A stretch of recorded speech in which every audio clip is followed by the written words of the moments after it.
If you love the Two Mikes podcast, you'll love the live show. Weekday overnights from 1am on DAB Digital Radio and 1089 and 1053 AM and via the TalkSport app. TalkSport, your Premier League station with exclusive commentaries every weekend. What an absolute corker! TalkSport. Coming up now is another sparkling Two Mikes podcast. Strawberry Town. Where is it? It's somewhere off Africa. Somewhere off Africa. Strawberry Yes. Town. No, it's not. It is not Shoebury Town. He's just flashed a ring at me. Eh? Flashed a wedding ring at me. Anyway, this is TalkSport. We are the Two Mikes. It's time to say a very, very good morning to a man that I've seen far too much of recently, Mr. Mike Parry. Very good morning to you, Mr. Parry. And a very good morning to you, Mike. And you're absolutely right to point out that Manchester United didn't exactly beat one of Europe's stellar teams tonight. Do you want to know who they did beat? I do. Let's have another listen. Strawberry Town. Yeah, Shoebury Town. Isn't Shoebury-Ness a port in It is. Essex in somewhere? fact, Shoebury-Ness famously appears in Ian Jury's song, does it not? Oh, does it? Bill of Ricky Dicky, I think it does. Oh, is yeah. it? Oh, I don't know about that. I think it does. But anyway, look, I mean, I think some of tomorrow morning's headlines actually, Louis van Gaal is making out to be that this is a major victory and a turning point of the season. Yeah. But I think if you look at the neutrals' point of view, man few, LVG safe from boot for now. Yeah. Small mercy for Louis. I think they've gone mad at The Guardian, though. The A Guardian's the one matter that... of relief for LVG. Yeah. But at The Guardian, they're talking about Man United rediscovering their swagger. Unbelievable. Eh? LVG Lifeline. Van Gaal give an easy ride, but as Yeah. you quite rightly say, and I think somebody from The Guardian won a major sports award tonight. Did they? Yeah. And Oh, what, you mean last night. none of them were at the paper then? Well, I'm not sure. that what It was, you're saying? no, I'm not saying that. It was a sports journalism award things, I think, and Oh, was it? lad Daniel Taylor picked up a top prize, so congratulations to him. Yeah. But United rediscover swagger, stink shrews, and buy Van Gaal more time. Yeah. I mean, you don't have to be swaggering to beat Shrewsbury. Well, you Nobody don't tell really. you that. Who did they beat again? Strawberry Town. Shoebury Town. Shoebury down. He was in the wrong place tonight. Didn't know where he was. Yeah, I know, absolutely extraordinary. Yeah. However, I mean, I suppose there was a talk before the game that if Manchester United had managed to lose this one, he might have been Yeah. out of a job. Yeah. But I mean, that was never going to happen, was it? Well, he's going to be out of a job anyway. Shoebury Town were never going to beat Man No, United. no, with, never. With the greatest of respect to Shoebury Town. I totally agree. I didn't actually make a prediction about the game because I thought it would be a facile exercise. You know what I mean? Most of your predictions are a facile No, they're not. exercise. No, they're not. But it was so obvious that United were going to steamroll it, and I do think it's a little bit ingenuine to use a victory over Shoebury Town as Ingenuine. Do you mean as disingenuous? Sorry? Do you mean disingenuous? What did I say? You said ingenuine. Yeah, disingenuous. That's what I Ingenuine meant, yeah. sounds like something Borat would Yeah, say. it does actually. Yeah, he was good tonight, wasn't he? He's got a new film out, hasn't he? We'll have to look at that. in a Yeah, minute. we'll have to find out what all the fuss is about with that. Well, it touches on the territory because he's played a football hooligan. Football Yeah, but hooligan what from are people- Grimsby. And what are people annoyed about? Is it Grimsby? I'm not sure. I Yeah, haven't seen the Grimsby. film. Yeah, Grimsby. I think. But why yeah. are people upset about it? Well, I don't think they're upset, but I think normally when he makes a film and he hits on somewhere like Kazakhstan, Yeah. or where was the other place he hit on? Well, he did The Dictator, which was sort of meant to be loosely based on Gaddafi, wasn't it? But yeah, okay. But the Kazakhstan one, they started off by complaining and filing all these ludicrous, demands for retractions and all that, and then ended up actually very happy about it all because it put the country on the map. Yeah. And their tourist figures rocketed after the film. No, so I maybe remember- Grimsby's going to get an influx of new tourists. Yeah, you never know. Have you been to Grimsby? I have been to Grimsby. Yeah. I went once when a Russian fishing vessel was Isn't it- brought in by the Royal Navy. Isn't it the place at the end of the Kingston upon Hull suspension bridge? It's the road to nowhere, as you often called it. It's on one side of the road to nowhere. Yeah. It's also almost right at the end of the M62. Right, That goes over the Pennines. if you say so. Not the M63, No. which no longer exists. Well, you say it no longer exists, Yeah. but there are those who think there might be a little tiny portion Yeah, well, of I it think that's there is. still there. But if you go over What about the the Pennines... M69? The M69? Yeah, That isn't doesn't the exist. M69 triangle. Huh? Oh, M69, that's in Leicester. That Yeah. goes to Leicester. Yeah. I know that one. Yeah. I've been on that one as Yeah, well. good. Anyway, there we are. So I tell you where the road doesn't go. It doesn't go to Bournemouth.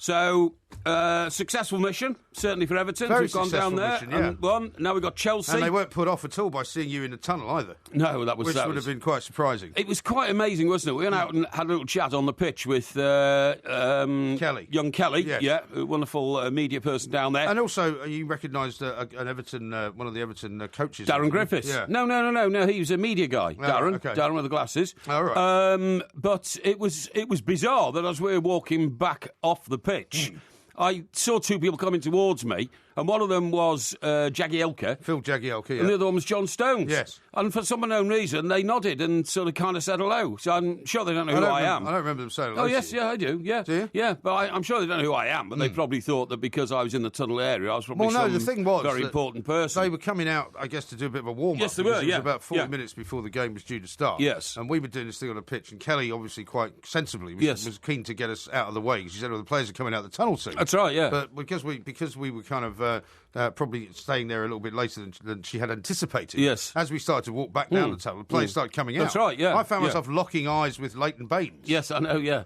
And he was just kind of looking at me with this kind of, that icy stare. 1,000-yard stare. Yeah, that's so right. I just decided to stare back at him. Yeah, you did. And I have no idea why. What, you gave him the stare? I just gave him a stare back. What did you give Leighton Baines a stare for? I don't know. That's The thing was, I was quite surprised that not he very was hospitable. I thought he was taller. No, he's not. He's about 5'7", isn't he? Yeah, I would say. Well, yeah, 5'7", 5'8". Yeah, 5'7", 5'8", yeah.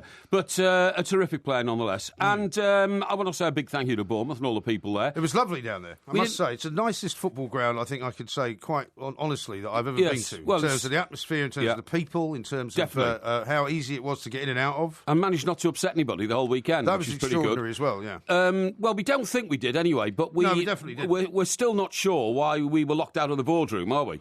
No, I'm not sure about that. We haven't yet discovered exactly why Mr. Mostyn didn't decide to have after game drinks. That's right, yeah. Which he was supposed to be having. Yes, he was, yeah. I don't think we were locked out. I don't think it was open. Well, either that or they locked the door as we came along and then all pretended to be quiet inside. There was no noise coming from the inside. It was extraordinary. And we knocked on the door a few times and there were two security guards said, I'm sorry, there's nobody here. I said, they must be expecting us. We have an invitation to join the chairman for a drink after the game. Yeah. And you were very insistent. Yeah. well, that was. It would have been rude not to turn up, wouldn't it? If the chairman invites you and you say. But when the security guard said, as I told you earlier, Mr. Parry, I realised that this wasn't the first time you'd been down there. No, I didn't know anything about that. Yeah, he said, as I told you earlier, Mr. Mostyn has got some prior engagements that you didn't know about. Yeah. Which is interesting in itself, because how you have prior engagements you don't know about. No, that was at half-time. At half-time, he was interviewed live by the BBC, who were showing the game. Yeah. So we were told, oh, by the way, normally you'd be invited in for a drink at half-time, but Mr. Mostyn is spending the whole of half-time doing a live interview with the BBC, so we're not opening up the boardroom. So that's fine, but we'll see you later. Yeah. So I come down later to be told, no, Mr. Mostyn's had to go off and do some private business. He's not here. Well, I mean, I think that must have been true, because I didn't see any of the Everton contingent. No, I didn't see. No, I think it was true. Yeah. Also, other highlights included you being able to welcome the Everton bus. Well, it was amazing. Just as we arrived at the ground, I was ambling across the car park and heard a horn hoot, turned round, and the Everton bus was bearing down on me, which, which is a bit unfortunate. Yeah. But, no, it was great to see the team arrive. I love all that. It's schoolboy stuff, you know what I mean? It is, yeah. Oh, look, here's the team bus. Oh, look, here's all the players getting off the team bus. Yeah. Oh, look, there's the manager, Roberto Mondi. Oh, look, there's John Stones. Right. It's great stuff. Wearing his tan shoes as well, by the way. Wearing his tan shoes, Roberto, yeah. And I like to see them disappear into the players' entrance and all that kind of stuff. And then, of course, we got into the innards of the ground. We did, yeah. Bubbles. Because we joined them down in the corridor. And then Bubbles was the place we ended up, wasn't it? Bubbles, that's Bubbles, right. That's the champagne bar. Yeah, that's right, nice. yeah. By the way, who paid for the drink in that place? Well, I think you paid for some of it, but we met some people who were very nice who insisted on buying me a bottle of champagne. Oh, really? Yeah. That's very nice of them. And what were their names? I can tell you their names coming up very shortly. Okay. Yes, I will, because we've just linked up on Facebook, actually.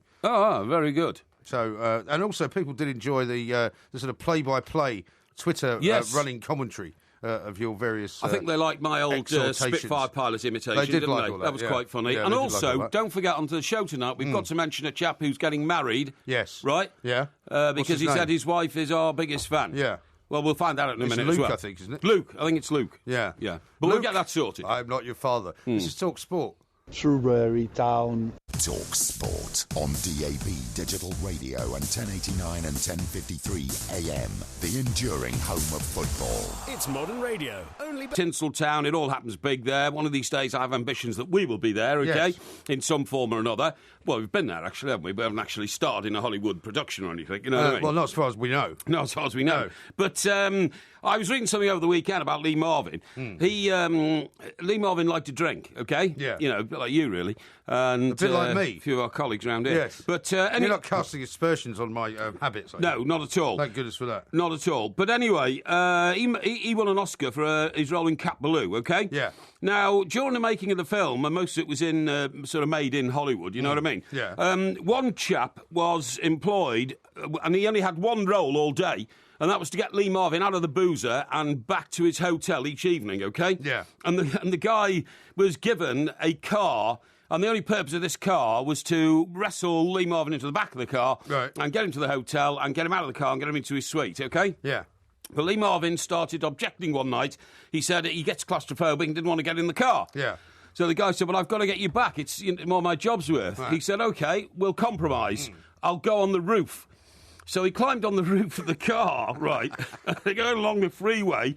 And the car gets flagged down by a cop. Not unsurprisingly. Not unsurprisingly. He gets flagged down by a cop who just pulls alongside and puts the window down and says, "Excuse me, sir." Yes? "Do you know you've got Lee Marvin on your roof?" The guy said, "Yes, I'm taking him home." He said, "Oh, OK. As long as he has your permission, sir, drive carefully." And then the cop car drove off. So, I mean, because you know how they do those scenes, like Clint Eastwood did one, where he's hanging on the front of the car, but it's all part of a movie. That's and they're right, trying to shake him off, and he doesn't get shaken off. That's right, How bizarre. Yeah. Well, in those days, you could do that kind of thing. Of course couldn't you could, yeah. You know, you could do all sorts of stuff. Well, I think no Hollywood movie stars, they are a different breed. They have different rules applied to them, don't they? I'm not sure nowadays they do, though. I mean, I don't think they could get away with that now. I'll tell you what I thought was amazing as well. You know, we saw Leo DiCaprio pick up all them BAFTAs last week. Leonardo DiCaprio. DiCaprio, yeah. He picked up all those Oscars last week, Do you remember what the film was named? Go on. Bravenant? Eh? What's it What called? did you say? The Covenant? The Covenant, The Covenant, is it? Is it The Covenant? No. The Bravenant? No, not the Bravenant. What was You're it? getting closer, though. It's the What was it? Revenant. The Revenant, Yeah. The Revenant, that's right, yeah. But I thought what was so interesting was that the day after, we saw a picture of him with about 6 or 7 girls who all could have been Miss World. Oh, yeah. Sort of, sitting around on the beach Oh, near yeah. him and all this kind of Yeah. stuff. And then when he got his award, we told he went on a 48-hour sort of party, Yes. partying around, which involved... Which is actually kind of reassuring in a way. It is, yeah. But what I thought was amazing was when you get these lady columnists who I've spoken about before on this show in this town, Lothario DiCaprio will end up miserable and alone. I doubt it very much. He wasn't miserable and he wasn't alone. No, exactly. And he definitely wasn't miserable. And even if he does end up miserable and alone, he'll have plenty of memories to think about while he's miserable and alone, I would have thought. Exactly. I mean, this. I'm not going to name this lady columnist because it's a bit unfair. I'm sure she's a very fine writer, but to go around suggesting that, she says many might envy his lifestyle, but be careful what you wish for. Don't laugh, but there is clearly a sadness and emptiness to it. DiCaprio is like a butterfly collector who becomes less satisfied with each enchanted specimen. Yeah. For ultimately... Poor old Leo. Yeah, all that beauty must corrode the soul, Yeah. especially as he seems not to be interested in the intellect or personality, kindness and wit of the person he's with. Yeah. Instead, there is only one eternal chase for a vision of physical perfection, a pursuit that is becoming more unbecoming with every year that passes. Yeah, I know the person you're talking about who wrote that. Yes. And, I think I'd rather be miserable and alone So would I. than spend the rest of my life with her. Well, I totally agree with you. I'm sorry to be harsh. Yeah, I'd rather be pictured on that beach with the collection of ladies he was with than almost anywhere else in the world, actually. So the miserable and alone bit, I just don't get. Yeah, I just don't dig it. Now, I can tell you the name of the people that we met on Sunday night. Robbie and Kelly Jerem, who've just joined us on Facebook. And, they've posted a load of pictures, actually, of us with them at the weekend, which is very nice. There's also a picture of Kelly kissing the Bournemouth manager. Oh, yes. So it wasn't just you she was kissing. Oh, yes, that's right. Yeah, is that right? Yeah, I'll show you in a minute. Very good, okay, that's excellent. And the man who's getting married, that we said we would say very many congratulations to, is Luke Pawson, who's marrying his beautiful fiancée, Leslie Doherty. Lovely, and I think they've already got 2 living children, haven't they? I think so, who are going to be there. So congratulations and I think they're getting married in Doncaster. In Doncaster, fine fine town. Yeah. So congratulations to all those people concerned. We wish you a long, prosperous and healthy life. Is that it? Oh, yeah, indeed. So you got the messages out of the way. What else do you want me to say? Well, I don't know. I don't know what else you want to say. Did we get invited to the wedding? Yeah, we did, yeah. Yeah, sadly we can't make it, I'm afraid, because attending weddings is not really... It's a week before our show in Manchester. Is it? So we'll probably be rehearsing for that. Yeah, we'll be rehearsing for that as well. Now then, the next round of the FA Cup. Yep. Now, what I'm waiting for... Everton against Chelsea. That's the end of your cup run then, isn't it? No, it's not. Yeah, It's the start of our... No, that is the end of Everton's cup run. It'll be our... The one thing that I would say about Bournemouth, and I don't, again, wish to cast any aspersions on the fine football club and the great organisation it is, I didn't think they were much good on Sunday. Well, I think they've got priorities, haven't they, to try and bolster their position in the Premier League. And they've been cut down with injuries this season. But, I mean, cruelly, 3 of their top players have suffered anterior cruciate ligament damage, which is a killer of an injury. But what I was going to say about Everton are the third most successful team in semi-finals in this country, OK? Hey? We've appeared in more semi-finals than only 2 other teams. Really? I think one of them's Manchester United, the other one I think is Arsenal. And what about Shoebury Town? Shoebury Town has not appeared in a semi-final, I'm afraid. Really? But what I was going to say was... What does that matter, though, if you didn't get to the final and win it? Well, it just shows the progress in cup competitions, you see, which keeps the team bubbling right through to, well into the season. So when was the last Everton semi-final then? It was 2 years ago, was it? 3 years ago against Liverpool, when we lost at Wembley. Yes, that's right, yeah. Remember when Carroll was playing for Liverpool? Yeah. Yeah. Right, now then... that must have been more than 3 years ago then. No, I don't think it was 3. But 2009, we lost in the final to Chelsea, of course, so we're looking for revenge. Well, there you go, you see. Now, what I was going to say was, I'm a bit perturbed, actually, because the only information we have so far, unless somebody out there has got more information than me, is that the 4 quarter-finals will be played between the 11th and the 14th. Yeah, why do they keep doing this? Now, that's 4 days. Remember I was giving you a hard time because you couldn't tell me when the Bournemouth game was actually going to be. Why can't they just say, right, this is when they are, this is when the game's going to be played, and everybody else works around it? I think because the various TV companies who have the rights to show the games have to sit down and get together and decide who wants what. But surely they should do that at the same time. Well, you'd think so, but and of course there's replays and there's tonight's tie. Arsenal got a replay, you've got tonight's tie. But I mean, what worries me a bit is if it's a Friday night game on the 11th, I can go. It's not a problem. Good. If it's on Saturday or Sunday, probably I can still go. Yeah. But if it's Monday night, I would have to absent myself from this very show that I'm doing now to be able to Goodison and watch that game. I could give you permission to do that. Well, I'm not sure I'd want to be honest, because I do have a hierarchy of priorities in life, and work should come first. Well, it's not like I can just bring some other guy in, some other goon, to do what you do. No, you'd have to do it on your own, which would be a struggle, of course. It would, but, you'd somehow get through. I've done it for 3 years on my own, but I mean, it wouldn't be as good. Yeah, I am. That's true. Anyway, I have been lucky enough to be able to get the tickets for the game, so, providing the timing is right, everything should be okay. Yeah. And why do they have to do them on 4 separate days? Well, I think it must be to maximise the TV audience in each game, mustn't it? I think they in the old days, I'm talking like somebody who's old. You used to have a lunchtime and early evening Saturday, lunchtime, early evening Sunday. Yeah. I think that's much better. Yeah. I think that's much better because it does disrupt people's lives to be travelling on a Monday for a Monday night game. Say it's a Monday night game. Yeah. I mean, think of all the kids that would like to go to cup matches because it's easier sometimes to get tickets to cup matches than it is to get tickets to the Premier League games. Exactly. And so Monday night, it's a school night. Yeah. It's going to be much more difficult for them. Yeah, of course it is. Now, let's have a look at the draw, because now the quarter-final draw, Reading versus Crystal Palace. Yeah. Now, they are the closest geographically. To each other? Yes. Yeah. So my suggestion would be make that Monday night. Right. Would that be your suggestion? I don't know. Why? Well, because if Crystal Palace fans are going to Reading, they're just going down the M4, watching the game and coming back. Okay. If Everton-Chelsea is a Monday night, it means the Chelsea fans will not get home until 3 or 4 o'clock in the morning. Very true. And that is a real imposition. But on the other hand, nobody who's going to have to travel very far would want a game on Sunday because most of the trains won't be running properly. Listen, I've just found out what could be the closest geographically. Yeah. Arsenal or Hull City have to go to a replay. Yeah. Versus Watford. Yeah. Now, that's just up the M1. Closer, yeah. Now, that should be the Monday night game, shouldn't it? Are you suggesting Arsenal are going to beat Hull in the replay? Yes, I am, yes. Yes, definitely, yeah. Yeah, no doubt about it. You never know. And then you see Man United, West Ham United. Now, again, I mean, that would be a horrendous journey for the West Ham United fans on a Monday night. Yeah. A Friday night's not that bad, I suppose, based on the fact that a lot of people don't really have to get up on a Saturday morning if they've got a 9 to 5, Monday to Friday Well, I could job. have had a horrendous journey back on Sunday night.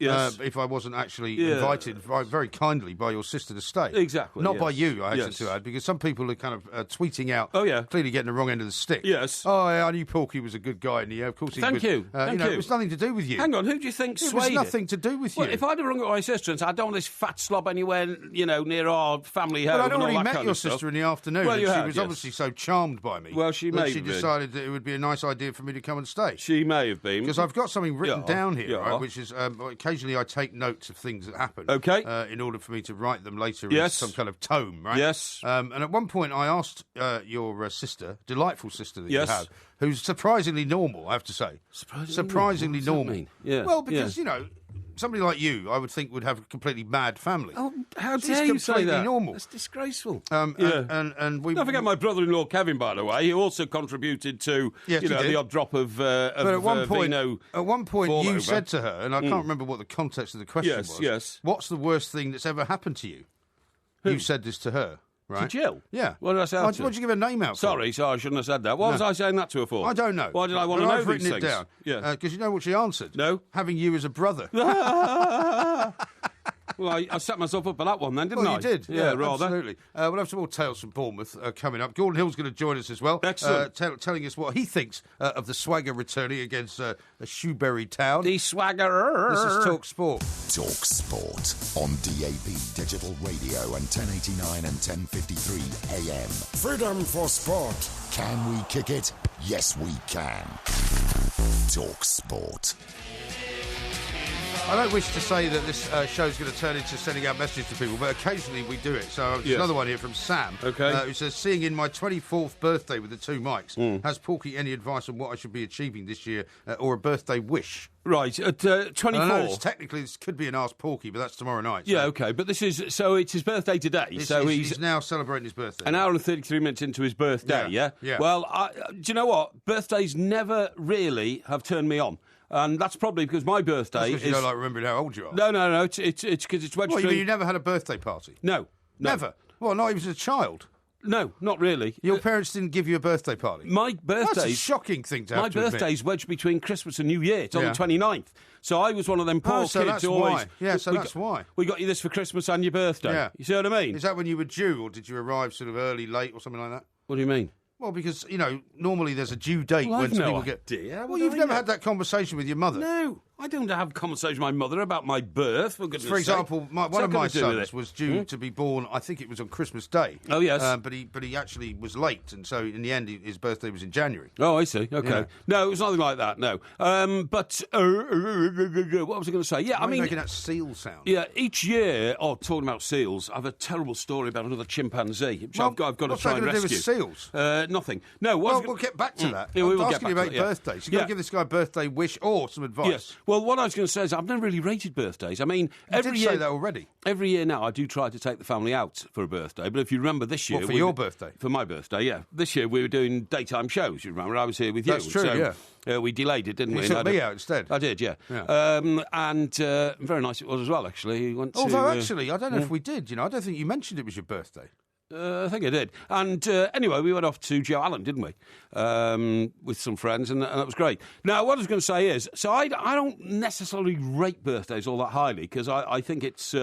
Yeah, but when you're 24, it's still quite a good thing to celebrate. I mean, I had a birthday party for my 21st. Yes. I had a birthday party for my 18th. I had a birthday party for my 30th. Oh, I had a 21st. And I had a birthday party for my 50th as well. I had a 21st, but I didn't have it on my birthday. I had it in the new year, because otherwise I get in the way of Christmas arrangements and all that. What I would say is, if you happen to be a working colleague of this gentleman we're talking about, what's his name again? His name is Sam, I think. Sam, OK, 24. What do you mean if you're a working colleague? Well, what I would say is don't expect a piece of cake today because it's his birthday. The one thing that drives me mad, it's these nutters who bring in cakes on their birthday. Yeah, but that only happens here. I've never seen that ever happen anywhere else. Really? No. Oh, I thought it was a thing at all workplaces. No. I think I've experienced it in other places, you know. Well, I've never seen it anywhere else. I thought it was usually something only ladies did, right? What? But bringing in cake on your birthday and all that. I've never worked anywhere else apart from here. Yeah. Where people are expected to bring in their own cake. I think I have, actually. I can't remember where it was or whatever, but I mean, I'm pretty sure I have. And that's a tradition which I think is garbage, you know what I mean? You still haven't come up with anything for him, though. Right, for his birthday, 24. Well, I wish you a long and happy life, obviously. But at 24, do you know what you should be doing? What's your problem? What are you laughing at? Wish you a long and happy life. I do, a long and happy life. And at 24... That's not much of a birthday wish, No, is at 24, what you need to... The alternative isn't very palatable. What you need to do now is you need to start thinking about acquiring property, because you've got to get your foot on the first rung of the property ladder, OK? Yeah. The only problem is property's very expensive these days. It's not easy to do it. In fact... Well, he's from Mansfield, so maybe in Mansfield it's not quite as expensive as it is in London. Well, you're trying to say Mansfield's a dump? I'm not saying that. I'm just saying that given the vagaries of the property prices up and down the country... I covered a match once in Mansfield. Did you? When I was the deputy sports head of the Chester Chronicle. Right. I travelled with the team to Mansfield for the Mansfield versus Chester 4th Division game. Fascinating. How about that? Yeah. Or 3rd Division game. What a great story. I remember. Got any more like that? Yeah, we stopped at a pub called the Bowman on the way out of Mansfield. The Bowman? Yeah, the Bowman. What, the team bus stop? Yeah, the team bus, yeah. What, for a pint? Yeah. What, on the way to the game? No, on the way back from the game. Back. On the way back from the game, okay. Yeah, I remember, it was actually very funny. But there we are. Now... Can we move on from this now? Because you've obviously not got any kind of advice for him at all. Well, apart from buy property which you can't afford. Well, at 24... having a long life. Do you know, at 24 now, you won't believe what's happening to young adults now. Not only are they having to go to the bank of mum and dad for the deposit on a house and all that kind of stuff, it's so expensive and all that, they now, apparently... rely on their parents to pay for their annual holiday as well. Really? What do you think about that? What, you mean with the parents or separate? Separate or with them, it doesn't matter, but they don't get a holiday unless they go with their parents or the parents pay for it. That's nonsensical. I would not pay for my kids, my kids of that age, holiday at this point, no. Wouldn't you? No. Hang on, I don't believe you. No, I wouldn't. If your daughter came to you and said, she'd had a tough year and all that, she wanted to go away with her boyfriend, didn't have any money, you'd pay for it. No, I wouldn't. You would? No, I would not. I can't believe that. No, I would not. That's a cruel, insensitive father. Not at all. Not at all cruel. Nobody paid for my holidays when I was her age. Oh, really? You're self-sufficient, were you? No, I was self-sufficient, yeah. Well, I was as well. well. When I was 24, I was working in New York City. Yeah, you certainly were, yeah. And if she wants... if, for example, I end up getting a villa somewhere in the summer in somewhere in Europe... Yes. And I'll say to her, look, if I'm getting this place for 2 weeks, if you want to come, you're more than welcome. Yes. But she'd have to get herself there. Obviously, if she came there, I wouldn't expect her necessarily to chip in for the cost of the villa. But I would expect her to bring, something to the party. Yes? Yeah. Really? Yeah, cruel and insensitive, that, in my view. view. Cruel and insensitive. If I had children, I'd pay for them. But that's why you don't know anything about it, because you haven't got any. Excuse me? You haven't got any. Well, I haven't got any, but that's a lifestyle choice. There's no point you give me any advice on it. Well, at least I didn't go and abandon them, did I, in America, and then, hope they might turn up 10 years later or something like that. How about this from Andrew? Right. He says, yes, a win 3-0 versus Shrewsbury equals rediscovered swagger. What did West Ham get for 5-1 over Blackburn? Well, that's right. Hyperbole. That's right. And by the way, wasn't the Chelsea Manchester City game disappointing? Well, it was a little. It was underwhelming. It was a little but that was all down to Pellegrini in the end, wasn't it? Yes, and it was. You kind of knew it only really had one sort of outcome. Moz says this: Shrewsbury Town beat Everton a few years ago. Well, I tell you about that. That was the season that Wayne Rooney made his debut for Everton. Well, actually, he made his debut at the end of the previous season when he scored that great goal against Arsenal. Well, that's more than a few years ago. But in his first full season, and do you know who was manager of Shrewsbury that night? Don't know. Kevin Ratcliffe, who was the former Everton captain, who steered Everton through their glory years in the 80s.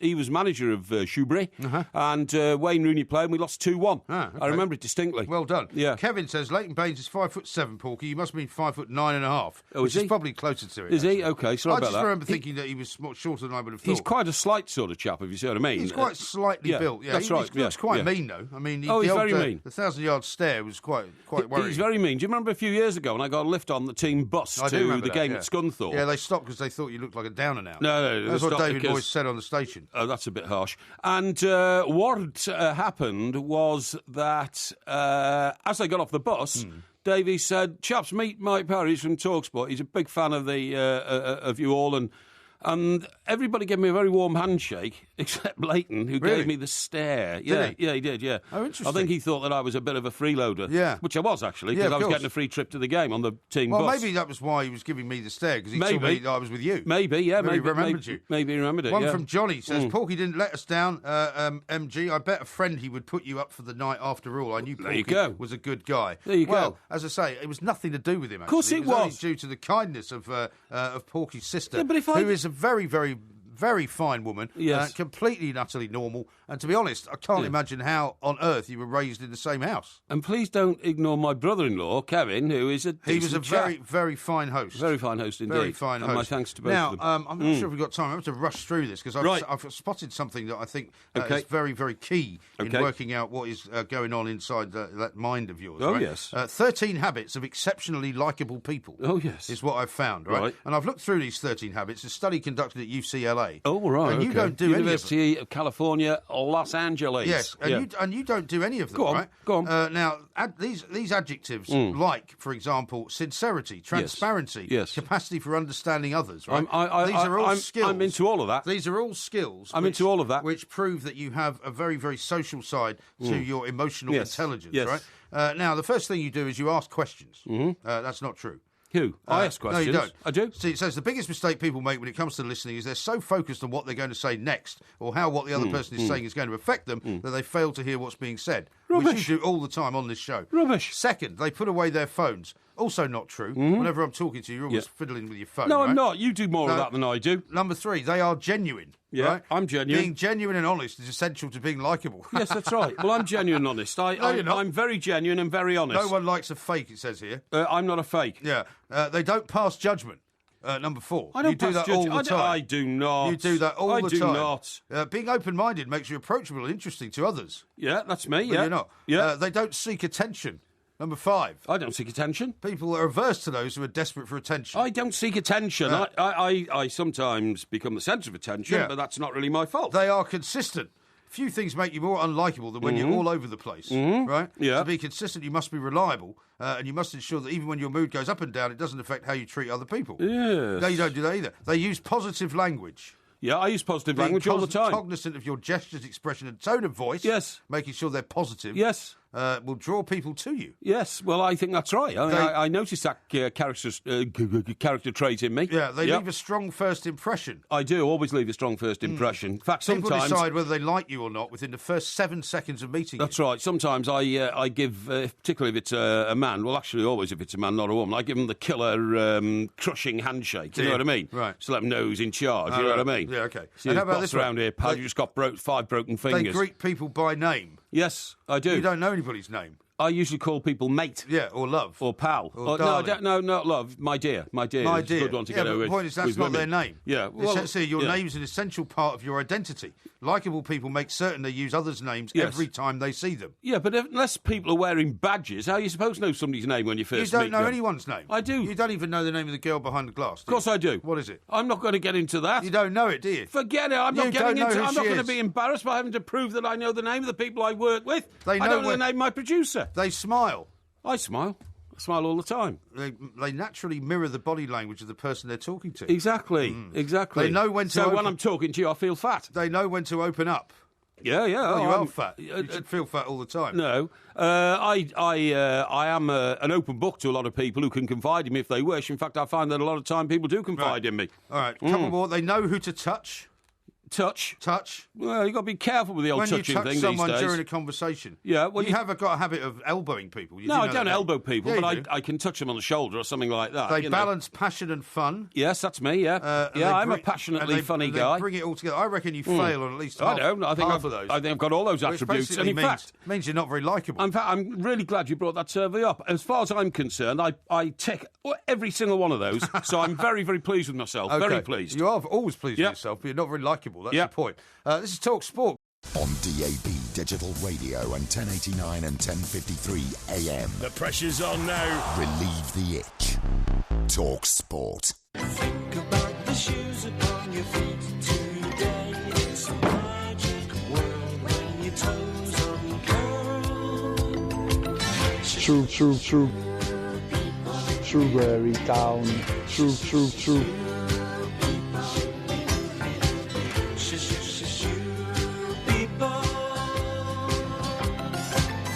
Shoebury Town. Shoebury Town. No matter how many times you say it, you can never say it as well as he does. No, you can't. No. Shoebury Town. Yeah, now, it's like Shoebury How about Nest. this from Ian? If Everton are the most successful at reaching the FA Cup semi-final, conversely, they are the most unsuccessful semi-finalists. I think that's probably true. Not so.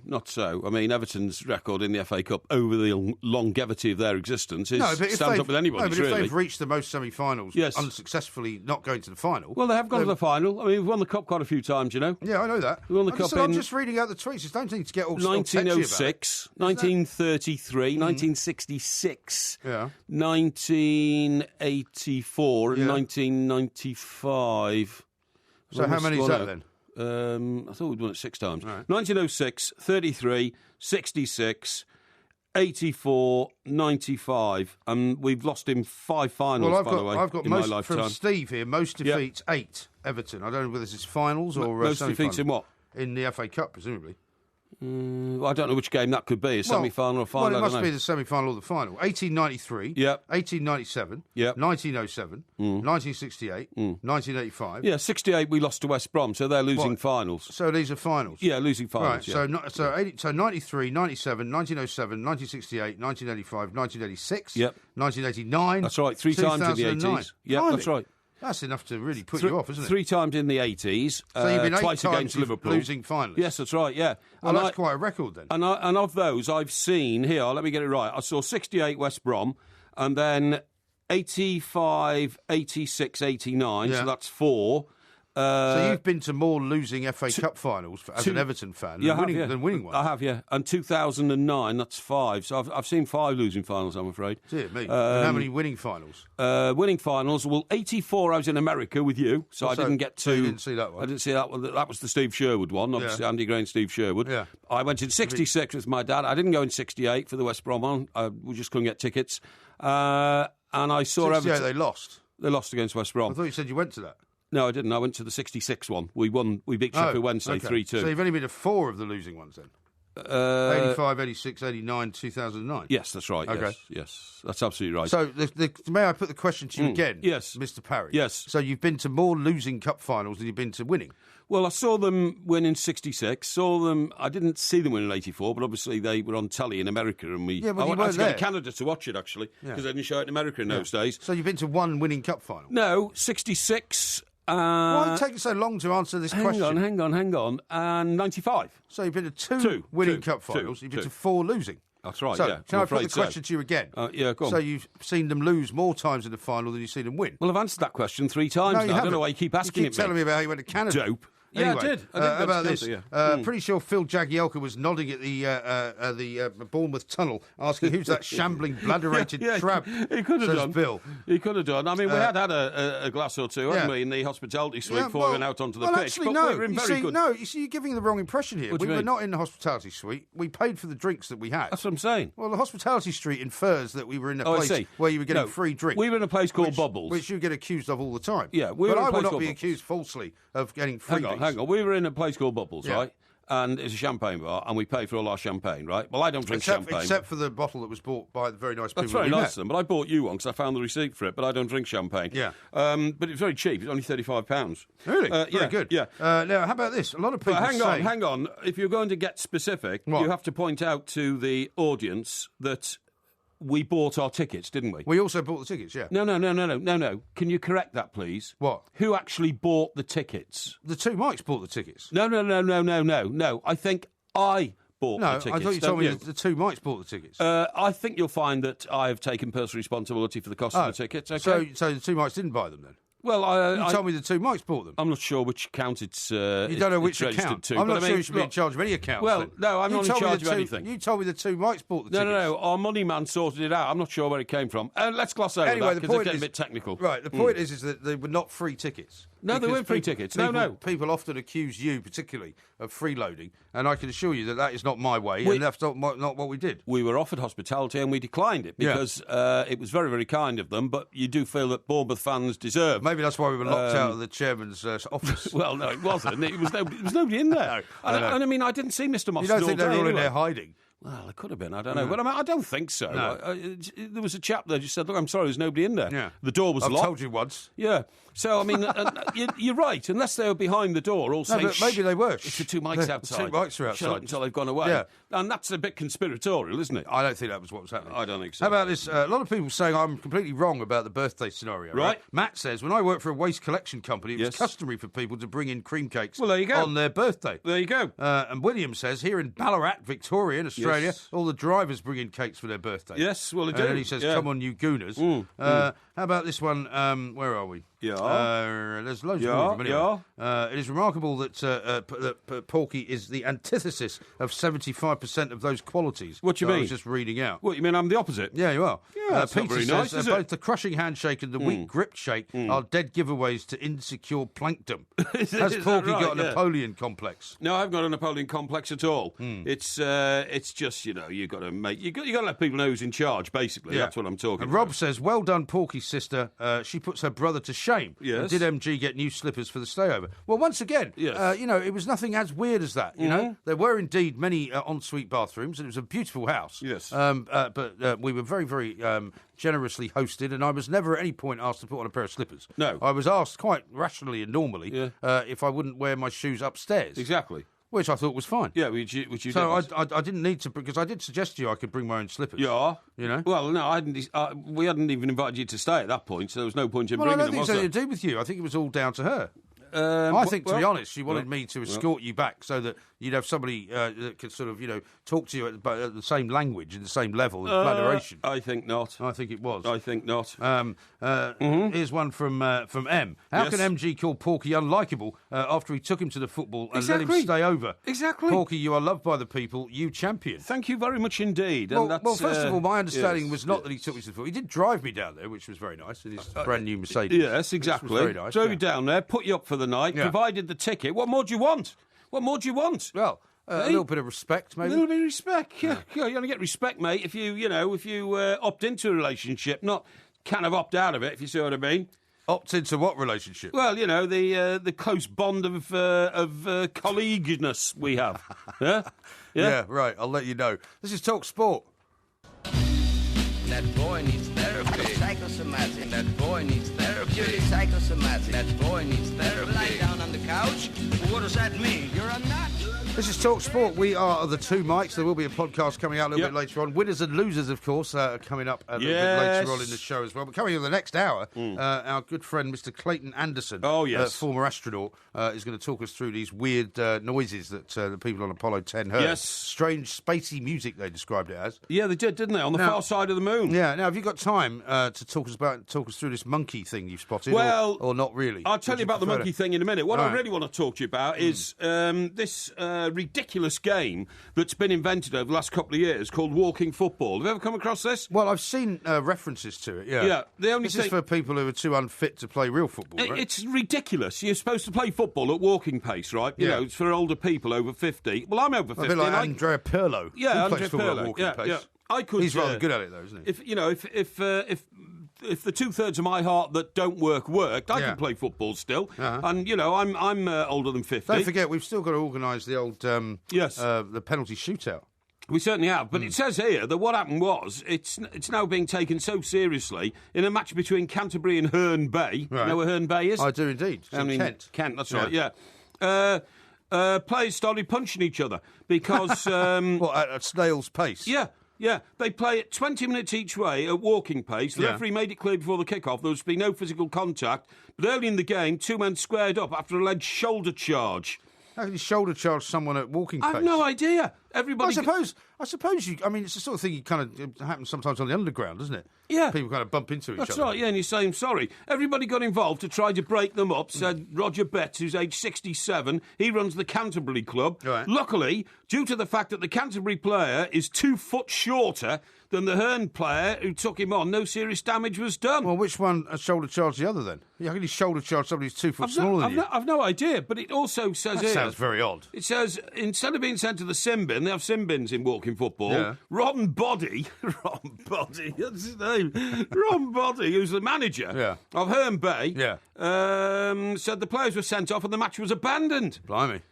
What a terrible state of affairs. Yeah. But I mean, what a rubbish game that is, walking football. The remaining players agreed to play a friendly with Chimpanzee 1-3-2. Yeah. Although at the after-match buffet, the players from both teams ate at separate tables. The atmosphere was tense. Dear me. How ridiculous. Who would have thought? A couple of more tweets to read out. You can reach us, of course, at the Two Mikes, at Mike Parry 8 and at IROMG. We should remind people as well, because I don't think we've had a chance to do so, but over the weekend we were very proud to release a downloadable copy of our live DVD. Yeah. So if you can't be bothered actually getting a DVD in the post, that's right, or if you live overseas and it's been problematic playing it, you can now download it instead. And what is amazing is, and we had a fantastic take-up over the weekend, thank you to everybody who decided to download it. How much does it cost? $14.99? Yeah, it was £10, I think, basically. £10, yeah, but it's in US dollars. Don't be fooled by that. But we've had people... I don't think it is in dollars. It is, isn't it? No, it's in... Convert it. Okay, yeah, sorry, convert, yeah. But we have... You know what I'm going to start calling you? What? Mr. Too Much Information. Oh, really? You're always giving out too much information. No, but the information I'm going to give you is that people as far away as Sri Lanka are downloading the Two Mics. Exactly. Well, Australia. Yeah. America. Yeah, it's very California. easy to do. That's right. We'll see how many countries we can hit. Borneo. Bournemouth, maybe? Borneo? No, Borneo, really? Yeah. Does Borneo still exist? Well, I think so. Is it called something else now? I don't think Borneo exists anymore. What is it now? Isn't it Brunei? No, Brunei's a little island, mate, where the Sultan of Brunei, richest man in the world, lives. Yeah. No, it's not I'm Brunei. pretty sure Borneo doesn't exist. Now, listen, the only reason I say that is because when I was a young man, actually a child, I used to collect stamps. Oh, really? Yeah. Why is that funny? You're a stamp collector. Why is that funny? God, the nerd in the class was always a stamp collector. Well, no, it's the kind of thing you do when you're a kid. Nah, it's not. It's the kind of thing that half-bakes do. I was in some kind of...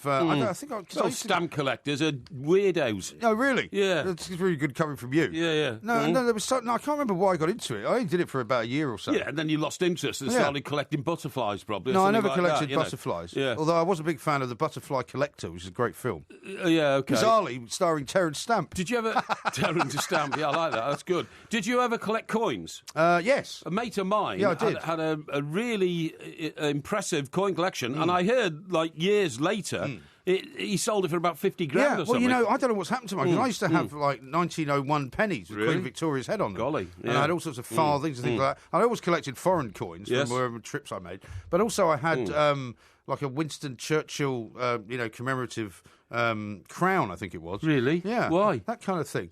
Well, because, I don't know, because when you... Yeah, they're with the other weirdos, the coin collectors. Well, my dad used to get them for me. I don't know where he got them from. He probably got them free from the paper or something. Would you like a custard fun-time donut? I would. What do you mean a fun-time donut? Well, that's what they're called, custard fun-time donuts. What's the difference between a fun-time donut and a regular donut? Well, it's a fun-time donut. Now, I've done with a couple. They're a bit misshapen. Did you get them cheap? No, you idiot. That one's got like a funny dumb on it. Yeah, well, they are misshapen donuts. They're not perfectly I thought you didn't approve spherical. of me eating during the show. No, you can have all those now. I've only had one. Because I can't eat 4 of them. Well, you can. I've seen you eat 4 before. I'll take 2. The situation is that I never normally eat during a show. No. I don't like to. It affects my breathing. Yeah. It affects my masticatory abilities. Yeah. Your diction could be all affected. That kind of stuff. Diction, breathing, all that kind of stuff. Only 1/3 of my heart works, so I have to make sure I don't overload my heart with too many responsibilities. Breathing and eating. I noticed that at the weekend. Are the two most difficult things a heart has to cope with. Breathing and eating. What? It's not that difficult to breathe and eat. It is if you only got 1/3 of your heart working. Well, you'd have to breathe and eat at the same time. Otherwise, every time you ate, you'd be putting yourself in mortal danger. It can put undue pressure on the body. That's why I never eat before I go to bed, because the actual... you hardly ever go to bed, though. Well, that's true. The amount of effort needed. So anyway, tonight, I was rather busy tonight. I didn't have time for any proper dinner or anything. Busy doing what? Busy, right? Doing what? Stuff. Getting on with life. Well, checking the downloads to start off with on the DVD. Oh, and by the way... Yeah. Of course, our first show this year is up at the Dance House in Manchester. April the 9th. I got a sales report in today. Those tickets are selling like hot cakes. Okay, good. So if you want to come and see us in Manchester, perhaps you should just get on to, the twomikes.co.uk? That's where one of the links is. Yeah, you can see it on Facebook. You can see it on the Twitter as well. That's right. It'd be good to see you. Now, how about this? So anyway, on the way in, I bought my custard fun-time donuts. Are they from a well-known place, or are they from one of those cheapo shops that you like? Cost Cutter. No. Cost Cutter. What do you buy them there for? Well, that's not a cheap shop. Of course it is. No, but it's not like a Sainsbury's or something. It's a nice modern shop, Cost Cutter is a nice modern shop. Yeah, it is, yeah. It's a shop for Jakies.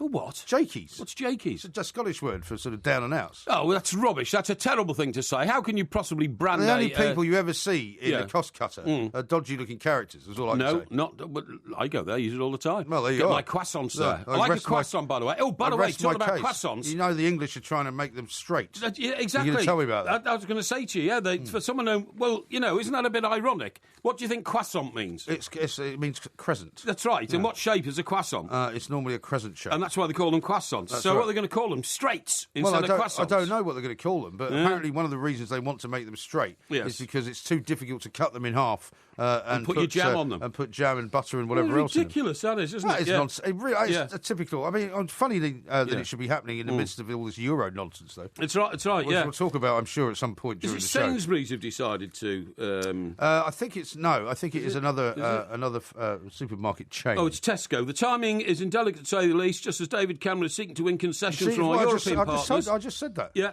Britain's biggest supermarket has delivered a major culinary snub to the French.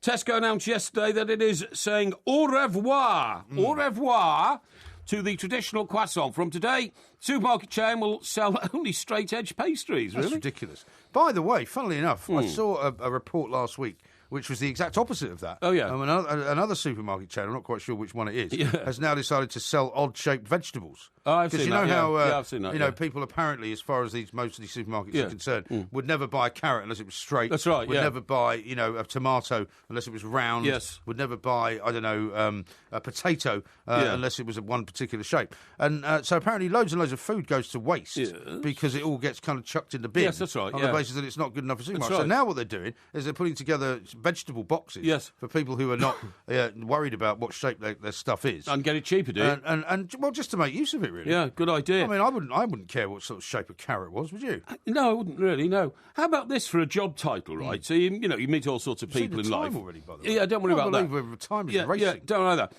And so you go up to say something, say, oh, hello, hi, what do you do? And guess what Harry Jones's job is? No idea. Harry Jones, the Tesco chief croissant buyer.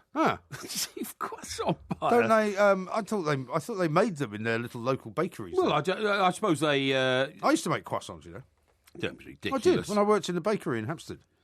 Oh, I see what you mean. Yeah. What do you mean? I see what you mean. Well, if you worked in a bakery, you'd have I worked in a bakery. I've told you that many times. To croissants. But, access to croissants. Isn't that a funny job title? I'm chief croissant buyer for Tesco's. No, because I'm sure they've got a chief whatever buyer for everything they have. Yeah, but hang on. If he's chief croissant buyer, who buys the bread? Is he chief bread buyer as no, well? there'll be a different buyer for that. Well, they can't have a... Of course they can. So, do you think they've got a chief... bean buyer? No, a jam jar buyer. Yes, probably. The chief jam jar buyer? The chief tea bag buyer? Yes, I'm sure they do. The chief, I don't know, Daz buyer? Yeah, probably. I mean, it's ridiculous. Well, no, not a particular model of washing powder. They've probably got washing powder buyer, yeah. How do you think the retail sector works? What do you think they just get a load of stuff in? Or whatever you got in the back of the lorry, we'll take it. No. Somebody has to actually get some kind of idea of how much they're going to pay. They play one off against the other. Like the milk buyer, for example, is a guy that's been putting his foot on the throat of all the farmers who are now complaining that they don't make any money. Yeah, they did this. You're not listening to that. I am listening. Well, they haven't care for the farmers who haven't been able to make any money on milk for years. Well, I mean, I first highlighted that. I am the farmer's friend. I first highlighted the fact that a pint of milk was being... How much is a pint of milk? A pint of milk at the moment, about 50p. Are you sure? Yeah, certain, yeah. No, a bit less. About 35p. Depending on where you buy it. Quite a bit less. Yeah. If you're buying cost cutters, about 50p probably. Yeah, but it depends whether you're buying... It goes off within a day. Depends whether you're buying... Be very careful where you buy milk. A pint or a litre, you see. Well, I'll ask you for a pint. A pint of milk? Yeah. How much is it? 35p. 35? Yeah. You're sticking with that? Yeah. Is that your final answer? Oh, yeah, absolutely. OK. A spokesman for Tesco... Look at the time. ...denied parsimony. They said after demand for crescent-shaped croissants started falling, we spoke to our customers... And 75% of them told us rubbish. They preferred straight ones. Well, they haven't spoken to me. They haven't spoken to me. So, who have they spoken to? I don't know. I like crescent-shaped croissants. Yeah, That's what a croissant is. Exactly. Yeah. It's madness, isn't it? Great. I put sausages in my croissants. Love them. Sausages. What, have you got crescent-shaped sausages?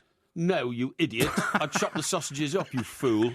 You're a plank, you are. Well, if you got a straight croissant, you'd be able to put the sausage straight in. You'd have to cut it. Well, that'd be a sausage roll then, wouldn't it?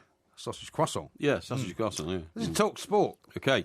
On DAB Digital Radio and 1089 and 1053 AM. A terrific performance. Turn of pace and eye for goal. Shout about it. Talk Sport. Madness, they call it madness. This is Talk Sport. We are the two mics coming up very shortly. Clayton Anderson's going to join us, former astronaut. He's going to tell us what he makes of all these strange discoveries that they're talking about from the 60s and what astronauts heard. Weird space music. What is that noise? Sorry, I'm just folding my donuts. My custard fun-time donuts away. I think what's happened is after our trip to Bournemouth together, where we spent an awful lot of time actually in the car, which isn't always the case because whenever we go on live show trips and things, you tend to travel on your own on the train. I do, yeah. So it was very, I must say, I did enjoy it. It was very enjoyable. Yes, it was a road trip. But I wonder whether you've sort of turned over a new leaf and you can start bringing stuff in for others to enjoy. I think that's nice of you. No, it's a one-off thing. By the way, we passed the lay-by of death, didn't we? The lay-by of death, yes. I had a slight sort of twinge as we went past it on the way down, but worse on the way back. Because on the way back, there was quite a bit of traffic. You saw that steep bank, didn't you? And you saw the steep bank, yeah. And the thing that still amazes me, right, and still amazes everyone that was in the car at the time, is why there was nobody from any one of the sort of emergency services who actually noticed that there was a car sitting in one spot for 3 hours and ever thought to kind of stop by and go, is everything all right? Shocking. You know, why are you here for 3 hours? Yeah, absolutely shocking. Because, I mean, you know, somebody could have been getting murdered in there or something. Absolutely. Right. Talking about roads, by the way. Talking about roads, right. Now, you have an affection for the Forth Road Bridge, don't you, for some unknown reason? Well, I love the Forth Road Bridge. It's a beautiful bridge, even though it's falling down. Well, did you know they're closing it down altogether? Yeah, I believe so. I didn't realise that. I thought that it was undergoing repair at the moment. I didn't realise they're building another one just along the river. Did you know that? Yeah, because what the belief is that as much as they've now discovered, and there was some jiggery-pokery involved as well, that there's sort of corrosion going on inside the cables, which they should have realised some years ago, but they did nothing about it. The reason they're building the new crossing, which is slightly further inland, is because they knew that this one would only have a certain amount of weight that it could carry, and if they keep the same amount of traffic going over it for the next 10 or 20 years, it might actually, damage it beyond all repair. Well, I've been told somebody inside the transport industry who told me that the Forth Road Bridge was, when it was unveiled, it was one of the, the eighth wonder of the world. It was designed to last 120 years. Right. Do you know how long it's lasted? But they had no idea. Well, it was built, I think, back in the 70s, wasn't it? It's lasted less than 50 years. But that's, why that is, though, because the amount, the volume of traffic was predicted to be much less than it actually turned out to be. Yeah, well, obviously, because they always get that wrong, don't they? But by contrast, it was designed for 120 years and it only lasted 52. By contrast, the Golden Gate Bridge... Have you ever travelled over that, by the way? No, I haven't, actually. Yeah, I have, I went over to Sausalito. I wanted to travel over it when I was out there in '89 for the earthquake. Yeah, exactly. Because I wanted to pop across the wine country, Well, that is Sausalito on the other side. Yeah, but I couldn't get a car. Well, I got picked up by a lady in San Francisco. What do you mean?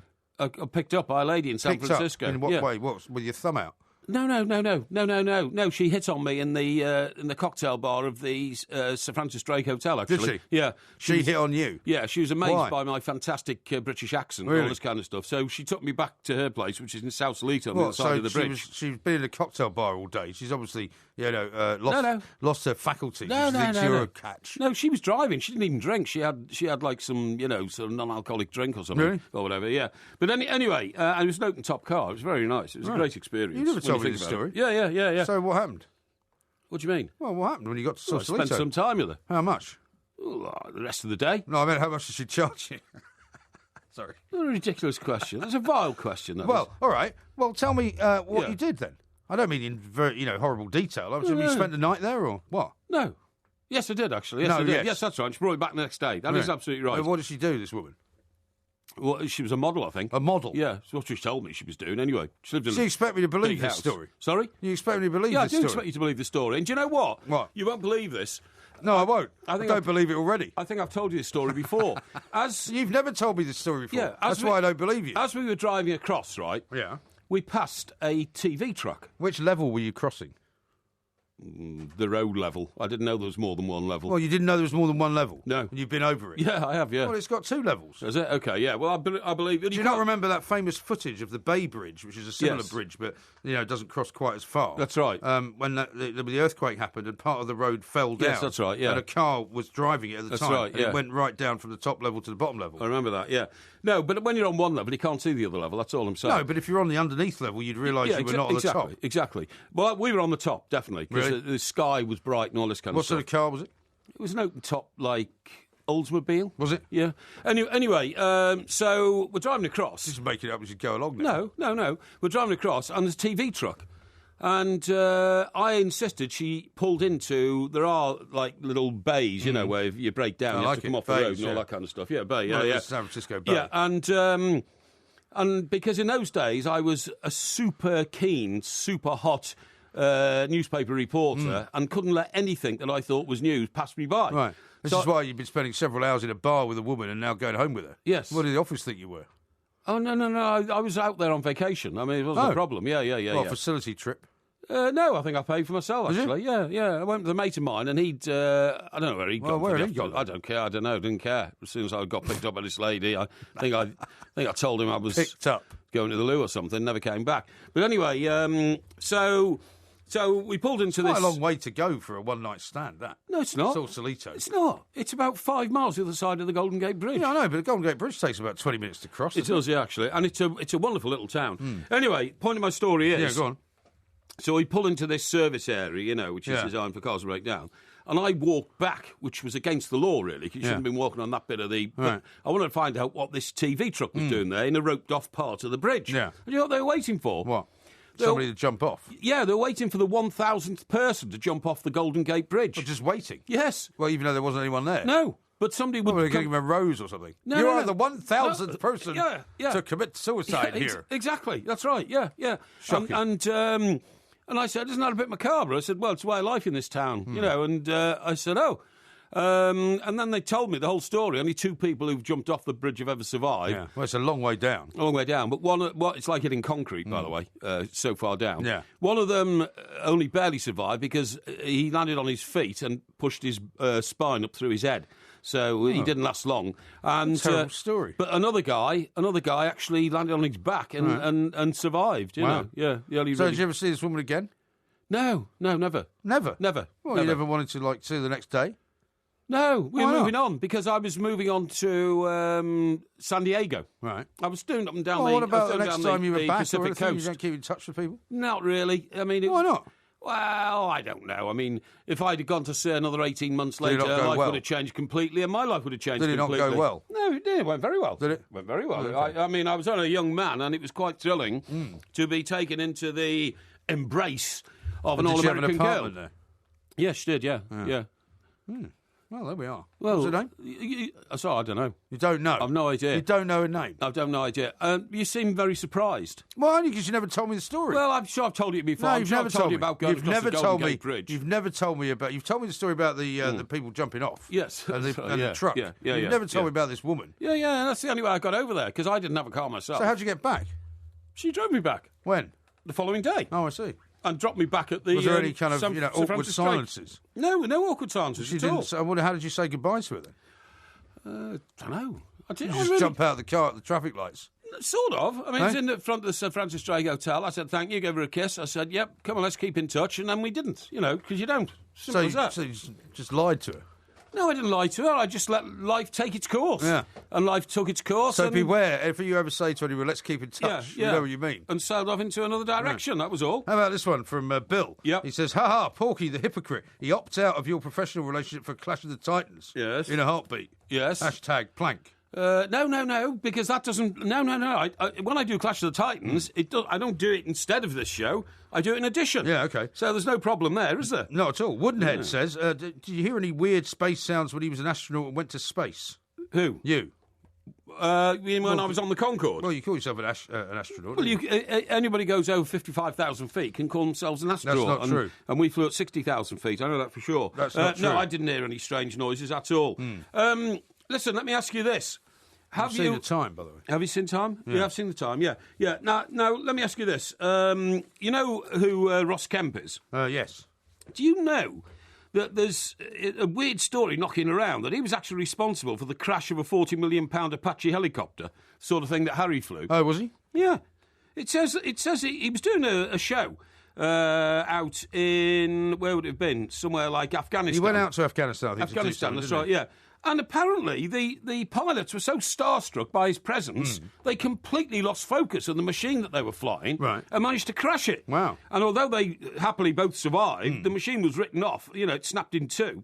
And they said that they lost focus. Yeah. Both crew members escaped with minor injuries, but the Apache was engulfed in a thick dust cloud, crashed into the ground, completely severing its tailspin. Really? The report said the crew was unconsciously distracted by external influences that impaired their decision-making process and professional performance. Isn't that amazing? Yeah, it is. Astonishing. It is astonishing. I saw a Chinook today flying very low over the where? Over the Sussex borders. Do you know that? That's funny, that, because when I was out this morning in Stockbroker Belt territory, I was walking down a street and I heard an enormous noise above me. And it was a Chinook. Yeah. Well, I mean, I hear it every day. They don't normally fly that low. No, they don't. It was flying very low. Yeah. I wonder what was going on. I don't know. Maybe it was Ross Kemp. Yeah, it could have been. Yeah. This is Talk Sport. We've got Astronaut coming up next. Talk Sport. And it's in! A diving header at the end of a 50-yard run. From the root to the tip. Talk Sport. I see the bad moon rising.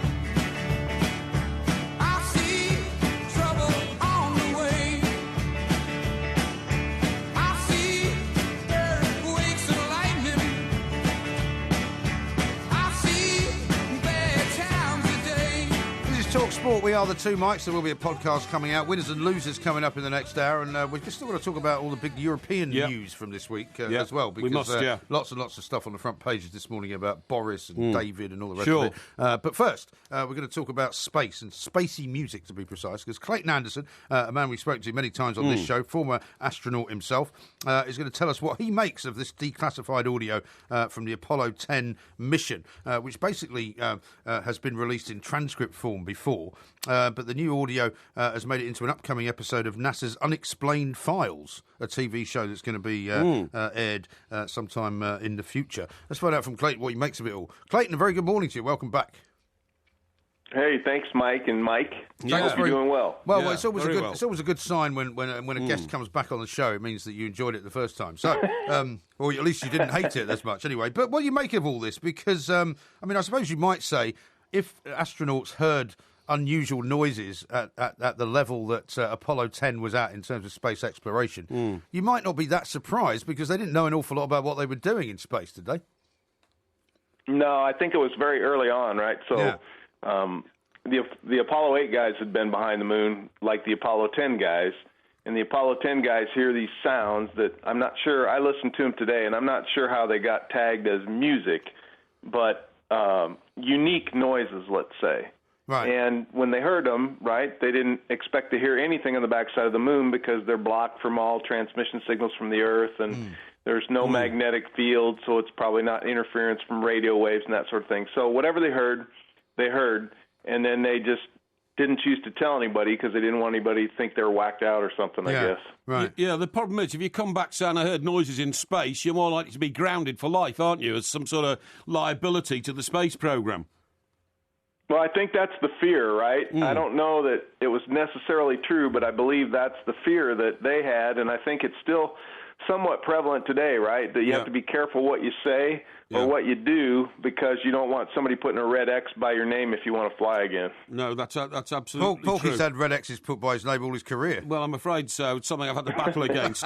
The point is, Clayton, this happened immediately before the moon landing, didn't it? So it was the one before the moon landing. So really, if anybody had made a great fuss about it, that could have put the whole programme into jeopardy. Because if NASA had decided we are aware of noises that we simply cannot isolate and locate, maybe they'd have to have called the whole thing off because they said there's something up there we don't know about.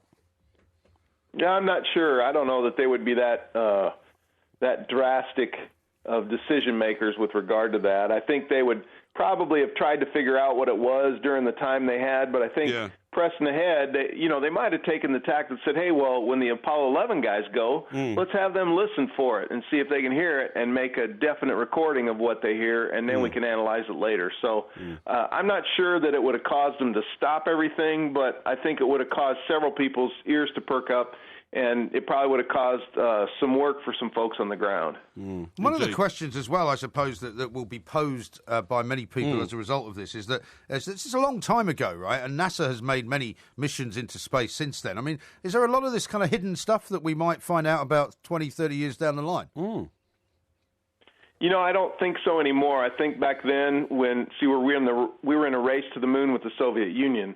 And so things like this were kept quiet, just like the Russians kept a lot of what they were doing quiet. I think today the environment's more open, and I think, as a matter of fact, I was talking to one of my crewmates today who lived on board the station, who said that he heard things, you'd get lulled into a day of work, and you're working by yourself in a module, and the fan noises and the pump noises and the white noise that's going on constantly could play tricks on his mind and make him think he was hearing some kind of musical line, but I think today we're more open to, hey, that's kind of interesting, let's study it or let's talk about it later, but let's get on with the real deal. Sure, absolutely. And Clayton, are we ever going to go back into space at the level of landing on the moon again? I mean, but we have a very famous professor in this country, Professor Stephen Hawkins, who says that unless man moves to another planet, then the Earth will perish. So if that's the case, and Professor Hawkins got it right,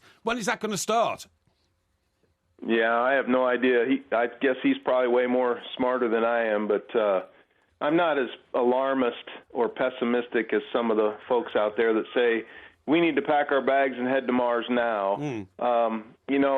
If we're going to live somewhere as desperate and as drastic as Mars, why don't we go to the moon? It's only 3 days away. Yeah, exactly. And why don't we practice living in this bubble or whatever we have to build, because we have to build the same thing on Mars. Sure. Why don't we practice 3 days away where we have communication capability, where we have the ability in 3 days or 4 days to transfer supplies and equipment and people, and practice a little bit before we go crazy and say we got to go to Mars. When America was formed with the folks from Britain and them that came over to the coast of America, they didn't first run all the way across to California, right? They stayed on the east coast of the United States, and they learned to live, they learned to adapt, they learned how to grow things, they learned how to survive and beat a winter, and then they slowly began to progress west, and it was much more difficult for them, but it was easier for them to do than if they'd have just taken off and headed out into the wilderness right from the beginning. So I think the moon is a nice intermediate step. Yeah, it seems I suppose it's difficult to look into the future, but, can you imagine Donald Trump as president wanting to embark on a space program? Because you'd imagine that if he wanted to colonise the moon, he'd just be putting a load of Trump plazas up there and casinos, wouldn't he? Well, if he puts a Trump plaza on the moon, he's showing a little more support maybe than the current administration does. But it's absolutely true. Could you ever see a space shuttle landing on the moon, Clayton? Because that's the major development in. You'd have to build a runway for it, wouldn't you? Well, I don't know.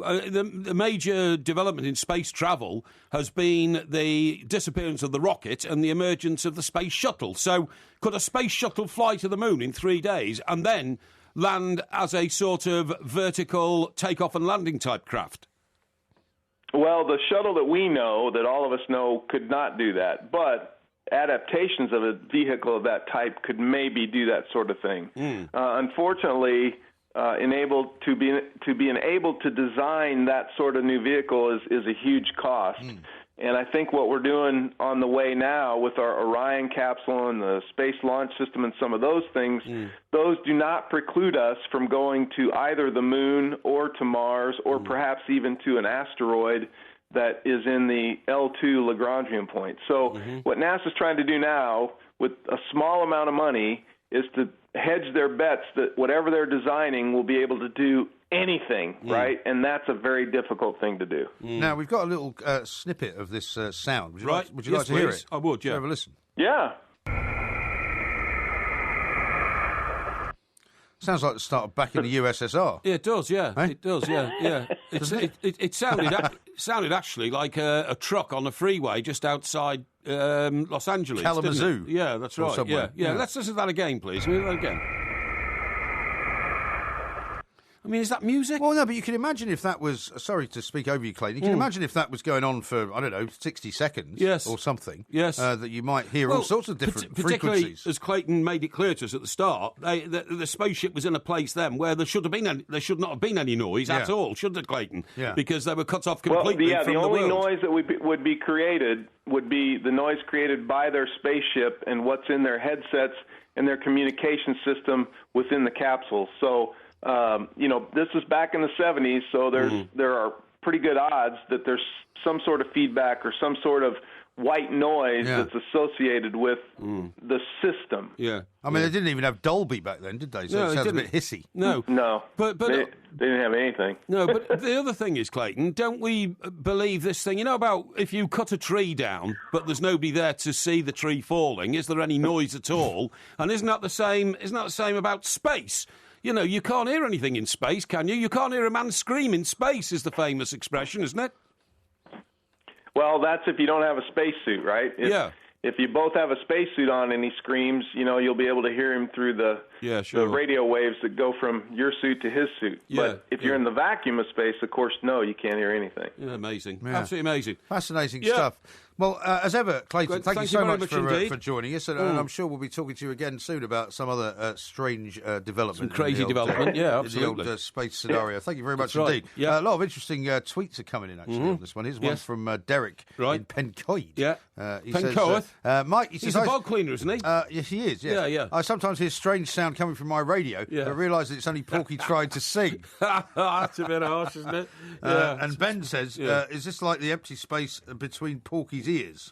That's very nice, isn't it, eh? There isn't any empty space between my ears, mate, believe me. No, it's all full up. Now, the other people are saying that I'm completely wrong to have quizzed you about the Golden Gate Bridge's double level. Yes. They say it only has one level. Well, thank you. Well, why didn't you know that? Well, I said to you, I went over it, and I said there was sky above me, so I knew that was the road was there, well, and I didn't ever think... Imagine now. I didn't ever think there was a second level of the Golden Gate Bridge. And the Bay Bridge, apparently, is only double level now in one particular part. Right. Because of that, presumably because of that accident. Oh, I see, fine. Here's one from Stephen Darlington. He says, Porky claiming to be the friend of the farmers reminds me of Partridge on the barge shooting commercial. Really? But despite being the TV guru, I doubt Mike Parry knows what I'm talking about. No, I don't know what you're talking about. Have you never seen the Partridge, Alan Partridge? Yeah, I've seen that film he made, you know, where he... you don't see the TV show, though? I don't think it's been on over the last few years. You can always find it. I always, pour through all the old channels and, Gold and all of stuff. I can't remember seeing a Partridge one. No, I can't, no. Oh, okay. No, I quite like him, actually. I mean, it's the creation of that alter ego, isn't it? Yeah. Which is so brilliant. It is. Because he takes himself so seriously. Exactly right. Some people have compared him to me. They have. Or not. I know. Yeah, it's very kind. Incredibly. H in Hull says, hi guys, just to correct Porky's geography, Grimsby is at the end of the A180, which is a continuation of the M180, not the M62. Yeah, but it's all round there at the same place. All round there. The Humber Bridge is 20 miles west of Grimsby, which is part of the A15. Oh, is that right? H in Hull must be a great guy to be sitting next to on a train. Yeah, he must be, yeah. He can point out all the roads for you. Yeah, pointing out all the which road goes where. All the local landmarks. That'd be handy, thank you very much. It very handy. Would be, yeah. And here's another one from Chris Official who says, you two should be running the country. Yeah, that's a good idea. Maybe we should be talking about who's running the country coming up next. Definitely. Because there's a lot of Euro nonsense to be getting our heads around. Indeed. After yesterday's 3 hours in the House of Commons. That's right. Sport. Talk Sport on DAB Digital Radio and 1089 and 1053 AM. The enduring home of football. It's modern radio, only better. Talk Sport. So what's that? This is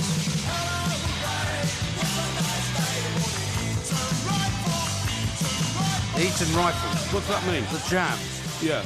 Well, it's a song by The Jam. Right. And it's all about kind of, the Eton class, I suppose, if you like. Is it? and there was there were a few references to going to war and all that kind of thing, So that refers to the school Eton, then? That's it does refer, yeah. It does refer. Isn't the Eton Rifles the sort of army cadet force at Eton? But it was a sort of reference to the system under which these kind of people emerge. Right. Okay. The sort of top people, as you describe them, exactly, that end up running things in this country. And you're saying in whom you have great admiration. Yeah, and I have admiration for all intelligent people and well-educated people and all that kind of stuff. Now, but you're saying everyone who goes to Eton's intelligent.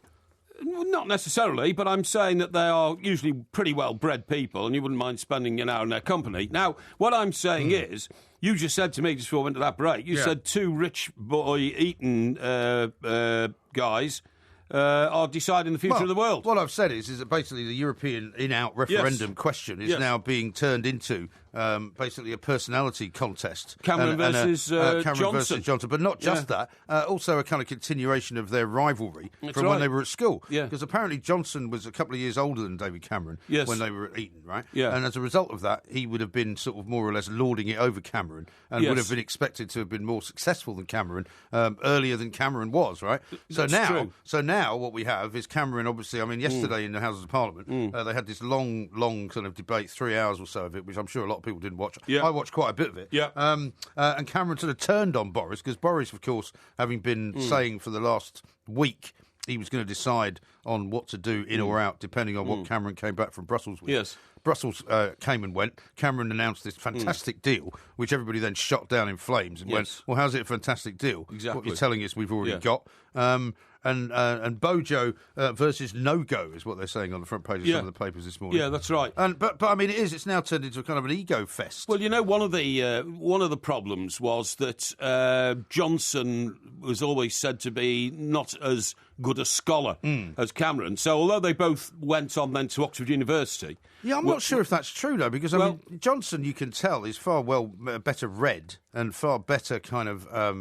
oratory, if you like, than Cameron. I mean, Cameron's the kind of composite snake oil salesman, isn't he? Yeah, but the point I'm making is that Cameron got a first-class honours degree and Johnson didn't. Yeah. Johnson claimed he didn't work hard enough and that's probably true. He should have done some more work. Yeah. But I agree with you. His study, his subject was classics, right? Now, that's the study of ancient Greek and Latin. Yes. And he often tells jokes about things that have happened in ancient Greece and the Roman Empire. And he utters words in Greek and Latin. Which nobody's ever heard of. Yeah. So he's clearly an academic and an intellectual. Yeah. And I agree with you. It seems to me that David Cameron just, put more hours into studying his books to get his first-class honours degree. Right. And Bojo couldn't be bothered. No, exactly. But I think, did you see the tweets I put out yesterday afternoon? Yes, I did. And I disagreed with them completely. Yes. Well, I don't know why you did that. As soon as it happened, I knew from the way he was performing in front of a media circus outside his house that this had been done as the start of his bid to become the Prime Minister of this country. Well, that's the risk he's taking, isn't it? And I don't believe... have I got any evidence for this? No, but it's based on body language, it's based on previous behaviour and all that kind of stuff. I don't believe he's actually doing this because he thinks it is the solution for this country's problems. Well, one of the things that... I believe he's doing it because he simply wants to become Prime Minister. Well, I think there's part of that is true, but I think one of the reasons that he's done it, he explained in his piece in the Telegraph yesterday, which was rather similar to what happened in Denmark, when Denmark voted to leave the EU. And then somehow the EU did some stuff, gave them a few more kind of concessions and gave them something that they wanted. Yep. 2 years later, another referendum, and it came back in. Yes, that's and right. so he said, basically, that he wants to kind of basically cut all ties with Europe because that's the only way that you get them to understand that you're serious. Because as long as we just keep saying, oh, well, we might leave and then we don't leave, that nothing will actually change. And that's why Cameron was accused of being... nasty, shifty about Johnson, because what he then said in answer to that was, that's not on the table. I've heard of people getting divorced before, but I've never heard of people getting divorced in order to start up a new relationship with each other. Yes. So that was seen as a very kind of, veiled insult to Johnson, who's had a few marital difficulties. That's right, and also he can't keep his trousers on, basically. No, exactly, and also he pointed out to Boris Johnson that he believed it to be a power grab and not necessarily something in the interest in the best interest of the country. But because what's actually happening is whatever ends up happening with this whole thing, and of course, as one of the tweets I put out was at Ladbrokes, one of the betting companies who've got a political kind of wing, have said that it's very, very much in favour of staying in at the moment. Yeah. And there's no, I mean, it's like 70%. Well, and they're usually much more accurate than any other polling organisation. You and I have already decided that it's actually going to be very difficult to find out who's got the better arguments here, because there is so much information to digest. There is. And so much and also, of it, none of them are giving out the right information anyway. I was about to say, so much of it is obfuscation and smoke and mirrors and not quite knowing what's going on, right? I watched Cameron, funnily enough, at your sister's house on Andrew Marr's show. Right.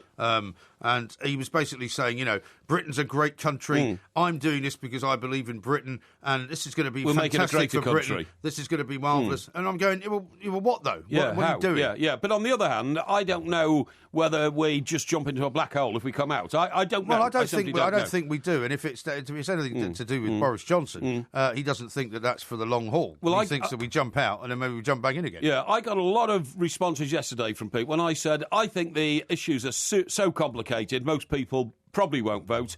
And I think there'll be a huge wave of disinterest in the whole referendum. Actually, funnily enough... And I got a lot of people to me saying, spot on. Well, I didn't see that, but I wasn't one of them, because you said that it was going to be political suicide for Boris Johnson. Yeah, I do. It may be, but it also may not be. And I think whatever happens, it's political suicide for Cameron, because basically the Conservative Party is now split, and nobody knows who's going to be on whose side. There's several cabinet ministers have already said they're going to be supporting, the outvote. Yeah. And so, I mean, I think the Tory Party could end up being... riven in the same way that Labour was when Ed Miliband was around. Maybe. The only... I read a great piece in The Times over the weekend, one of their great writers, Philip somebody, I told you his name, didn't I? Philip Johnson, was it? Philip Johnson, yeah. And he said that, Mr Cameron has found himself in a position where he could literally be thrown out of power and smash the Tory body when he's got an opposition which is so weak and riven itself. Exactly. It shouldn't be necessary. Well, bizarrely, one of the few people that supports Cameron's position is Jeremy Corbyn. Exactly. And he says, don't worry, all my MPs will be behind you if it's a vote in the House. Of course, it's not a vote in the House, it's a referendum. Exactly right. Yes. Fascinating stuff. That's right. We've got our finger on the political button on this show, kids. Don't you worry about it. Kids. This is Talk Sport. Crazy, but that's how it goes. Millions of people living as hoes. Yeah, but maybe. This is Talk Sport. We are the two mics. Coming up in the next hour, of course, it's winners and losers. We've got loads to talk about from the weekend. Andrew has sent this tweet in. He says, I seem to have forgotten. Who did Man United beat tonight? Do you have a soundbite to help? Shrewsbury Town. Can we have that again? Shrewsbury Town. Shrewsbury Town. I can't get enough of it. I'm sorry if anybody feels that that's unfair on Mr. Lou Van Gaal. But it is brilliant, isn't it? Absolutely. Town. Absolutely, we love it. Absolutely tremendous. Now, you've still got to tell me about this monkey story, but I'm not sure you've got enough time now. I haven't. I've got about a minute and a bit. I need to do a bit more research on that and tell you about it in a second or two, OK? Oh, OK. No problem at all. Fair enough. Yeah. How about this one from Derek in Pencoed, who's answered you? He says, can you please tell Porky there is nothing wrong with being a bog cleaner, as he calls it. If there were no bog cleaners, he'd be complaining about the mess. Show some respect, Porky. No. Did I say that it's a dishonourable job being a bog cleaner? Not. I think it's a very honourable job. Let's face it, cleanliness is next to godliness. Yes. And so we need as many bog cleaners as we can. In fact, it should be maybe a course at university, bog cleaning. Right. And then Derek can go and be a lecturer and tell everybody how to clean the bogs. Yeah. Tricky says this. I saw two Chinooks flying down the Thames on Friday while we were outside the gates of Downing Street. Yes. Well, I mean, I see Chinooks all the time flying up and down the river, and if I don't see them, I hear them. Yes. So that's not particularly unusual. What was unusual today was the low altitude at which the one that Porky and I saw was flying. The one that I experienced, which we think is the same one that you experienced in Sussex, I was in Surrey, was flying so low, I thought it was going to crash. Yeah, I mean, it was literally just above the tree line, That's wasn't right, it? yeah. Very strange. Maybe we'll find out in the course of the week what's going on there. Indeed. Abdul's tweeted, he says, the Shrewsbury Town bit is absolutely brilliant. Could be a new ringtone for sure. Shrewsbury Town. Say it again. Shrewsbury Town. Shrewsbury Town, yes. Andrew says, you do realise I cannot stop saying Shoeberry Town now, right? That's it's right. amazing, isn't it? That's right. Yeah, absolutely. It is absolutely amazing. I mean, whatever happens with Louis van Gaal, it will be a terrible shame if he does leave the Premier League because, like all of these characters, he has been great fun. Yeah. Oh, well, not just great fun. He's got himself into a bit of a pickle and a mix-up sometimes in his media pronouncements. Yes. But with that accent, gold dust. Yeah, absolutely gold dust. brilliant. Now then, do you know who Ponzo is? Who? Ponzo. Ponzo? Yeah. No. Ponzo's a little chimpanzee. Is he? And he's the loneliest chimpanzee in the world, and it's a terrible story, and I might have to add him to my... Where is he? Free Ponzo. Tommy. Yeah, how's the Tommy campaign? You can't have two campaigns going. It's ongoing. Tommy's still incarcerated, is he not? Yes, he is, I'm afraid. But so you can't. There's no point starting a new campaign until you won the last one, surely. Well, anyway, now listen. Poor old Ponzo is the loneliest chimpanzee in the world because he's isolated on a little island. Is he? Yeah. What little island? Where? Where is it? It's somewhere off Africa. Somewhere off Africa. Yes. No, it's not. It is not Shoeberry Town. That would be easy if he was in Shoeberry Town. It was, yeah. Yeah. Now, what happened is Ponzo was abandoned when a blood supply... Every time you say it, I'm thinking of Sancho Panza for some reason. No, this is Ponzo. No, I know that, but you know who Sancho Panza is, don't you? No. You don't know who Sancho Panza is? No, I don't. He was Don Quixote's sidekick. Who? Don Quixote. Don Quixote, yeah. Don Quixote. Yeah, well, no, he was like a cowboy, wasn't he? Well, a Spanish cowboy. A Spanish cowboy. Yeah, Sancho Panza was his rather hapless sort of assistant. I wouldn't have known that. And Why wouldn't you know that? I don't care. That's a sort of, legendary piece of literature. I only ever read a book about Don Quixote, to be honest. Didn't you? Anyway, what happened is this poor little... Can you not be more specific about where he is? Yeah, I'm trying to tell you. He's been on an island... stranded on his own for 3 years. Well, because he can't learn to swim. No, you idiot, because he's got some kind of disease or something. He's got some kind of disease. Well, perhaps he's isolated on the island for a reason then. No, the island is off Liberia. Okay. He now lives, right? What happens Well, he'd be better off on the island, to be honest. Hey? Liberia's not a very nice place. Well, Liberia's not an island. No, I know. It's an island off Liberia. No, I know Liberia's not an island. I said he'd be better off staying on the island. Maybe. Anyway, look, the Chimpanzee Conservation Centre have now got interested in this because they found old Ponzo on his own. Yeah. It's called Atlantic Island, actually. Atlantic Island? Yeah, and it's off the West African nation of Liberia. Yeah, you said that. And he lives there on his own. Now, for years, a local farmer called Jermaine and his elderly father were Ponzo's... What? This is beginning to sound a bit like Don Quixote. Yeah, okay, yeah. A local farmer named Jermaine and his elderly father were Ponzo's only company. And they used to visit him with bananas and bread, which was his only source of food. Okay. But what's happened is that they've got old now and can't do it. Mm-hmm. So campaigners say you've got to move Ponzo back to a primate sanctuary with other chimpanzees. Oh, yeah. But the problem is he might have hepatitis because he was infected. With hepatitis? Yes. What, from the bread? No. How did he get hepatitis with nobody else on the island? I don't know. Well, maybe one of the farmers gave it to him. No. Jermaine. No, I'll tell you what it is. The recent outbreak... started something. The recent outbreak of the Ebola virus in West Africa means that people are very reluctant to integrate chimpanzees who've lived in strange areas into sanctuaries, okay? Yeah. You see what I mean? Yeah. Yeah. Now, the reason... Well, how did he get there, though? Well, I'm just going to find this out. The reason Ponzo lives on this island on his own is because... What happened was there was this Chimpanzee Conservation Centre on the Atlantic Island, where there were a lot of chimpanzees, but they all died mysteriously, or whatever, you know. Right. Now, a chimp can live 50 years. Right. Ponzo is around 40. He was one of 20 chimps used for hepatitis research by the New York Blood Centre. Ah, you see, so they infected him with hepatitis. I think they did, yeah. Well, so when the studies ended, they were relocated, these chimps, to a string of African islands, right? And they received supplies of food and water provided by the New York Blood Centre, okay? Yeah, right. But the trouble is, 11 chimps died very quickly, one after the other, and the 9 survivors, including Ponzo and his family, were moved to the Liberian island where he now lives. Right. But is he in captivity or what? No, he's free to run around the island, but he's the only person on the island. Right. He's already a person, is he? Well, the only, animal, creature. The blood centre continued to drop off food and water because there was not enough on the island. But the problem is, you then had a war in Liberia, and unfortunately, those who had responsibility for Ponzo simply stopped turning up, with food and all that kind of stuff. And I'm struggling to find any reference to Atlantic Island. It became impossible. It must be like a secret island. It became impossible for the people who should have looked after him, the blood centre, to supply the chimps with food. And they've all died now except Ponzo. Right. So this is very, very worrying. And how old is he? He's 40. Right, so he's only got another 10 years anyway.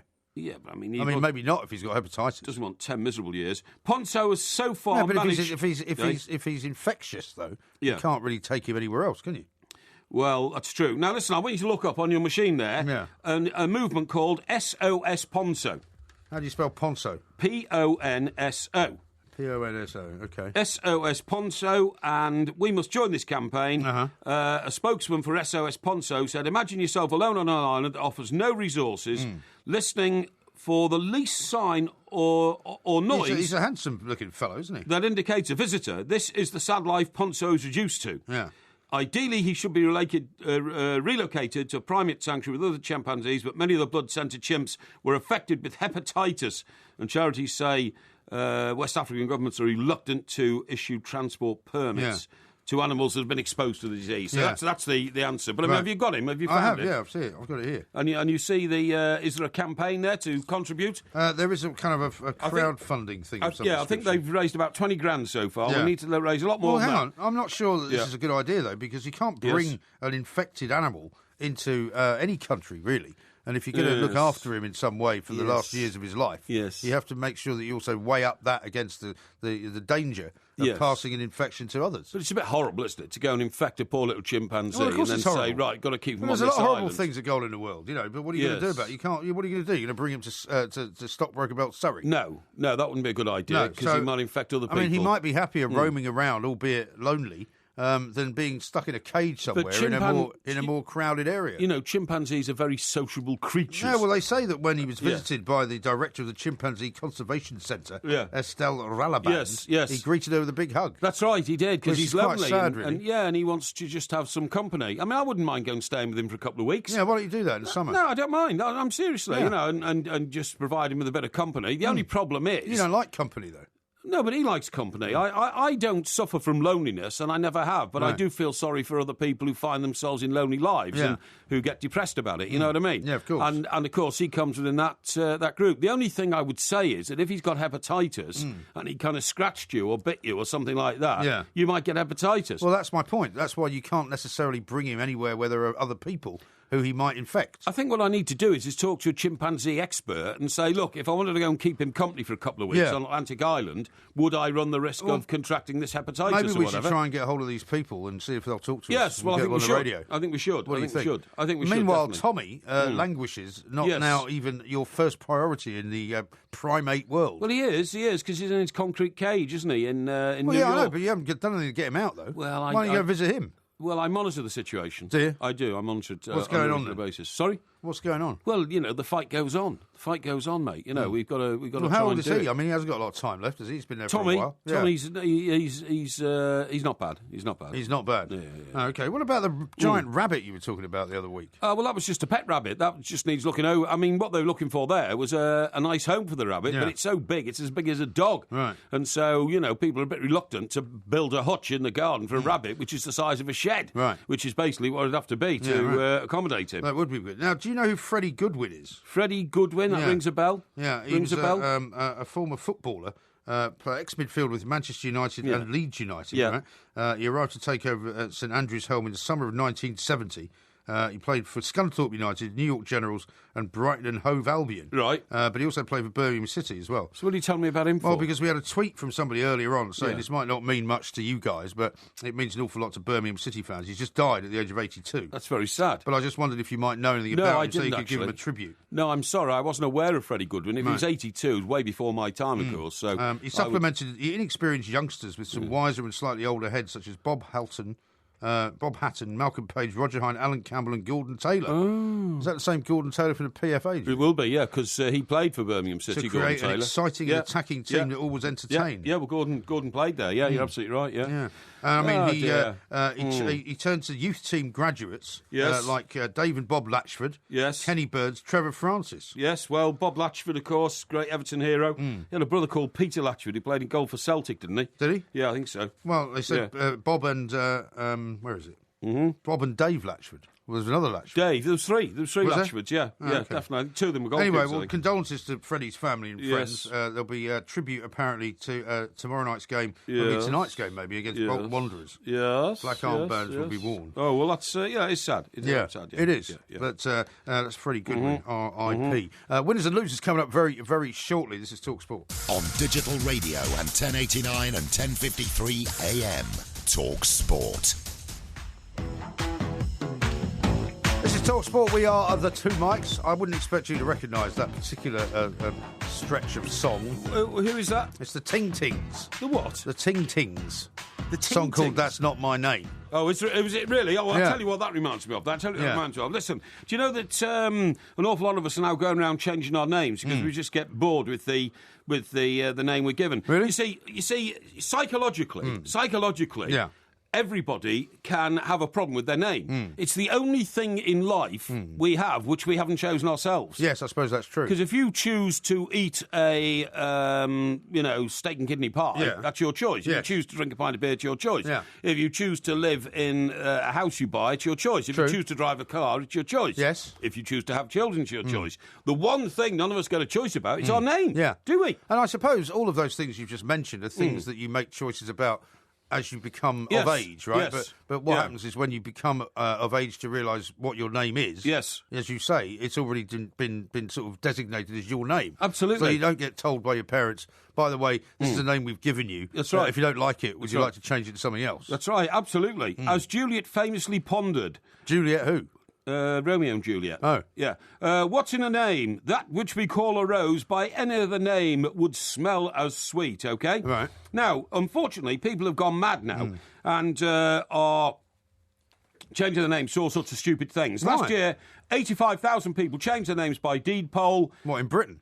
In Britain, really? 85,000 people. Most of the changes were relatively mundane, but some people have just gone for ridiculous names. Right. One man formerly known as Simon Smith has been renamed Bacon Double Cheeseburger. What? Yeah. Well, that's just stupid, isn't it? He's known as Bacon Double Cheeseburger. Yeah. I remember when I was working at the Mirror, in fact, it was slightly before I got there, but when the lottery first started, one of the reporters was told, you're going to have to change your name to Lenny Lottery, and you're going to be lottery correspondent. Oh, and he had to actually change it by deed poll. Yeah, he did. I remember that at the Sun. He wore a suit with all numbers on it to indicate That's lottery right. numbers and all that kind of stuff. He's now the managing editor. Who is it? I can't remember his real name, but he's now the managing editor. Lenny Lottery, I remember him, yeah. He was a callow-looking youth, yeah. He was, yeah. Now then, other people have changed their names after their favourite football players, so changing the legal name... that's always happened, hasn't it? Yeah, it's always happened, but you can... some guy in Spain changed his name to Lionel Messi, Cristiano Ronaldo, and Wayne Rooney. He's obviously a bit confused. Yeah, one father and son took their love of football one stage further and called themselves Queen's Park Rangers. But then, of course, they're the kids who get given all those football team names when they're born, which you would probably want to change, ludicrous, wouldn't you? Ludicrous. And of course... what about married women? What about them? Well, they change their names mostly, don't they? Well, they don't always have to. Like Hillary Rodham Clinton, for instance. Yeah, but she Hillary Diam Rodham. Yeah, but she Clinton. only put Rodham back in after a while. In fact, I think we found out in the Hillary quiz. Yes, we did. She didn't call herself Clinton until quite a long time after they were married. That's right. She didn't change it immediately. It's true. Did you know that names cannot include numbers, symbols, punctuation marks, devoid of phonetic significance? What about Prince? Hang on. And must be pronounceable. Hyphens in double-barrelled names are permitted, as are apostrophes, OK? Yeah. 200... What about Prince? I'll ask the question again. Well, Prince is not a name, is it? It's a title. No, Prince is a name. Oh, well, if you're the singer Prince, what's wrong with that? That's what I'm saying. Yes, that was his name, but he changed his name to a symbol, didn't he? He did, yeah. He changed his name to... a symbol? No, the artist formerly known as Prince. No, that was after they said you can't use the symbol. Yeah. Because he changed his name to an actual symbol. Yes, so that's it was right, like a graphic design. He's mad, isn't he? Right, 250 characters is the maximum... Well, he is. He's also a midget, mad. isn't he? Isn't he a mad midget? Well, a mad midget, I think, is probably not quite summing up his career in the way that he'd want it to be summed up. I think he was. He was a very tiny bloke, wasn't he? He was very small, but a brilliant talent. Yeah, brilliant talent. A brilliant talent. Yeah, I once had to go and find his sister. Excuse me. Oh, yeah? I think it was his stepsister. Yeah, why is that? In Minnesota. Yeah. Because she was a bit of a crackhead. Oh, I see. And basically had been abandoned by him, and she was always trying to get money out of him. Yeah, I see. And she lived in this terrible housing project about 5 miles away from Paisley Park.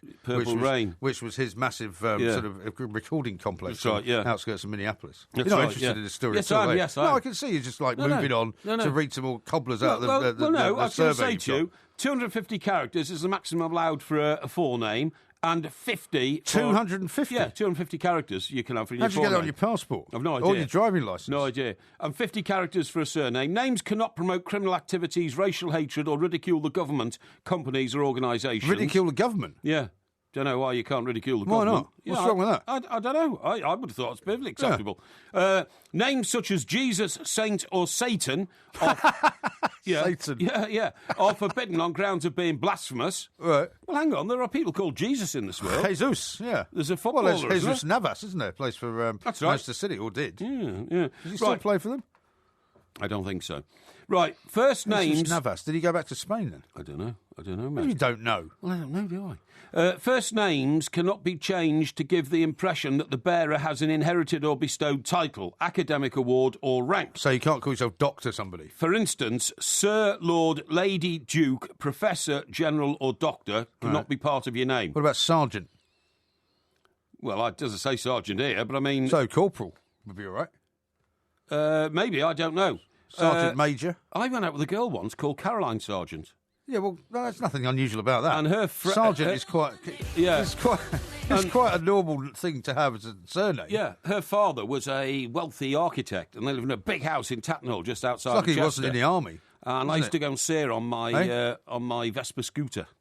Is that the one, a stolen Vespa scooter? No, that was years before, yeah. But imagine if her dad was, in fact, a sergeant in the army. Well, I went out with another girl whose father was a regimental sergeant major in the Red Caps, which was the military but you're missing police. my point. He'd be called Sergeant. Sergeant, yeah, like Neville. Who was the American? Wasn't there somebody connected to the Kennedys? Sergeant. It was Sergeant. Sirhan. No, that was the guy who shot him. That's what I mean. Sirhan. No, Sergeant Shriver.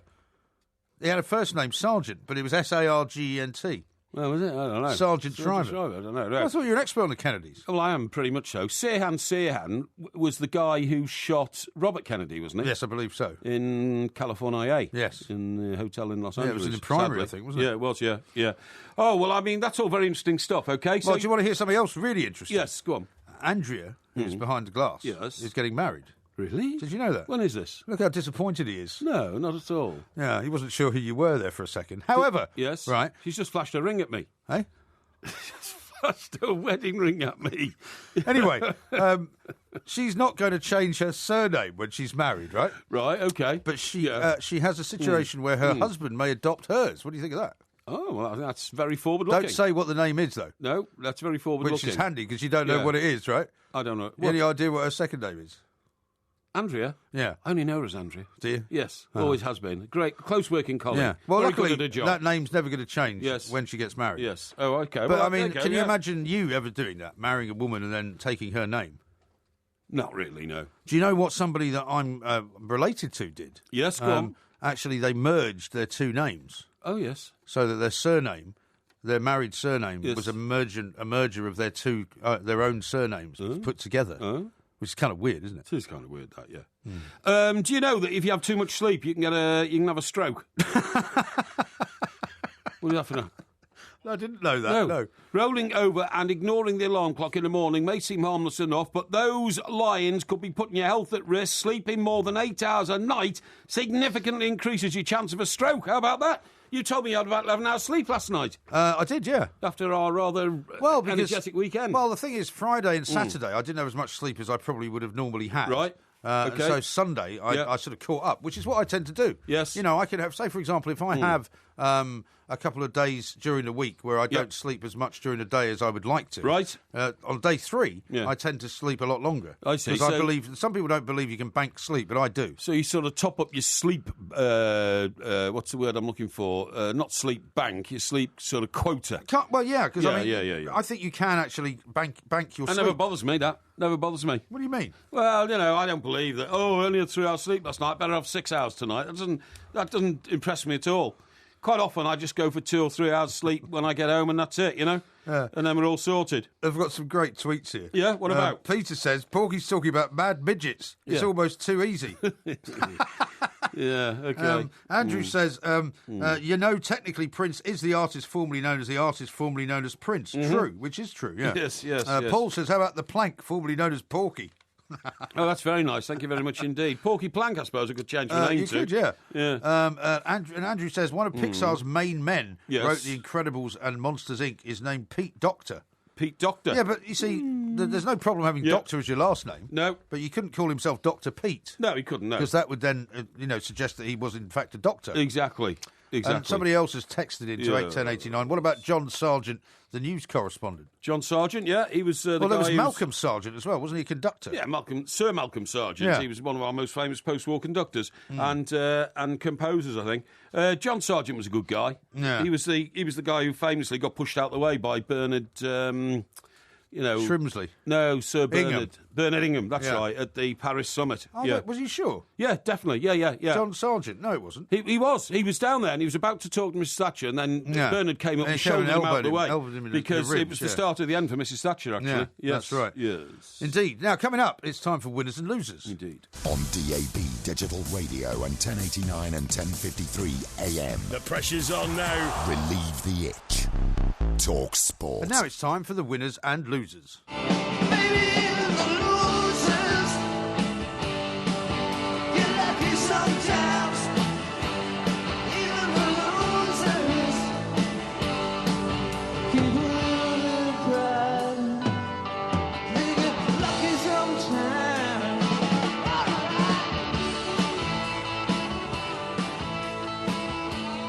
Talk Sport, we are the two Mikes, and it is that time of the week where we take each other on in the vital battle of the wits and the wills, and of course voted on by your good selves. Voting is organised from about 10 minutes from now until midnight tonight, unless of course we decide to extend it for one reason or another. It's 4-3 at the moment. We haven't yet decided who's going to go first. Do you want to go first this week? I think I went first last week. Did you? Yeah. Is this for what? Winners or losers? This is for losers. Losers, right. Do you want to go first? I'll go first. Okay. Go on. Right. The first loser is sadly related to what we were doing on Saturday. Is it? And it's young Charles Daniels, who is the Bournemouth player who missed the penalty, which could have put Bournemouth in the lead against Everton on their home ground. Yeah. But the penalty was saved and Everton went on to win 2-0. Yes. So I'm sorry, that's quite a significant... That's a bit unfair. Well, I know it's a bit unfair, but I'm afraid it's nothing to suggest that if he had scored that penalty that Bournemouth wouldn't have lost anyway. No, but I mean, the point is that is the sad facts of life, I'm afraid. Yeah. Now, the second loser, and I'm afraid this is a bit generic, and I've got friends who are at this club, so I don't like to really be mean about it, but they have to be the West Brom fans. Yeah. Because when you start throwing coins at players from the crowd, then those around you should report you to the stewards, and they should have been identified sooner. Yeah. So... Charles Daniels... What do you mean? Are you saying the West Brom fans are to blame for not identifying them sooner? I'm saying that something has not happened there which should have happened. That is that the coin throw should have been identified by other people in the crowd. I believe West Brom to be a great club. Yeah. I've got a mate there who's got a box. I've been there. It's a lovely family, homely club. Yes. And they're good guys, and it's not right to have that stain on their character. Yeah. So therefore, I'm afraid they all lose if you've got one of those in the crowd. Okay. And the third loser is Charlotte Church, OK? Charlotte Church. The very famous singer. Indeed. Welsh singer. Yes. Used to be married to the old pretty boy, didn't she? Whatever his name was. You know? Pretty boy, the rugby player. Yeah, the rugby player. Yes. Yeah, you know what I'm talking about. Yeah, I do, yeah. 47 degrees north or something. And 47 degrees north? Wasn't that 71 degrees north, was it? Was it 35? 35, was it? I think it was 37 or something like that. Anyway, the point of the story 47 is that number again, isn't it? Yeah, that number comes up all the time.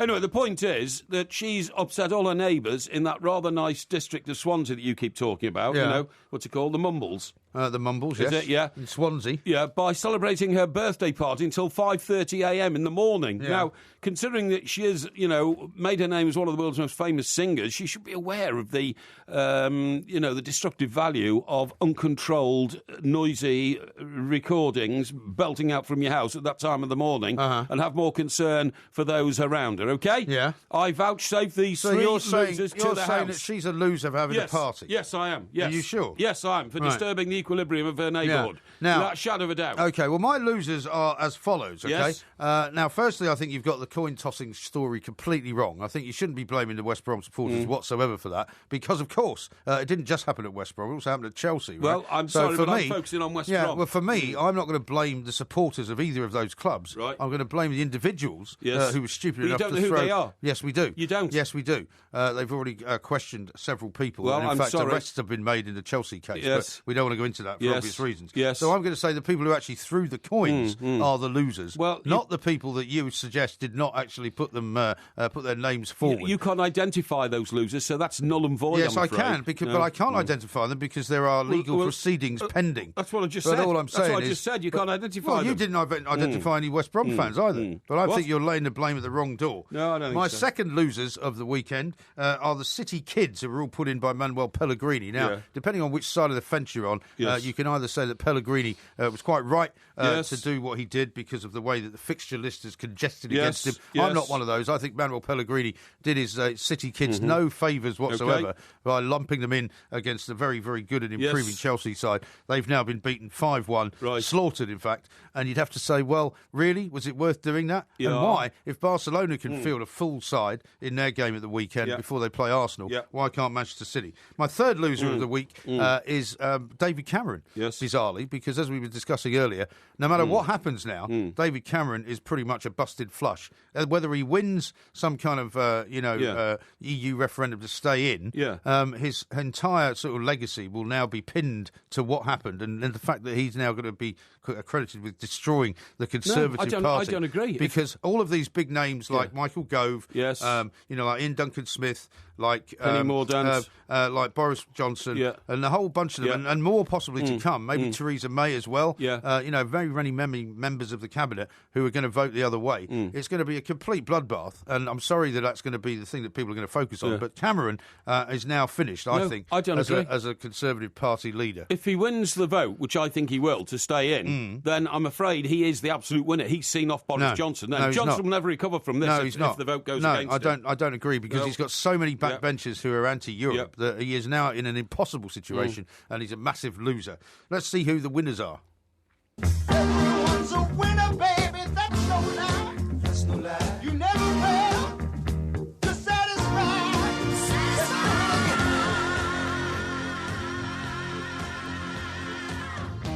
Now, I suppose I should go first with the winners, considering what is going on. Yeah. My first winner of the weekend is a man called Eldin Jakupovic. Oh, yes. Do you know who that is? No, nobody's ever heard of him. Nobody's ever heard of him. A very popular winner. Well, he's the goalkeeper for Hull City. Right.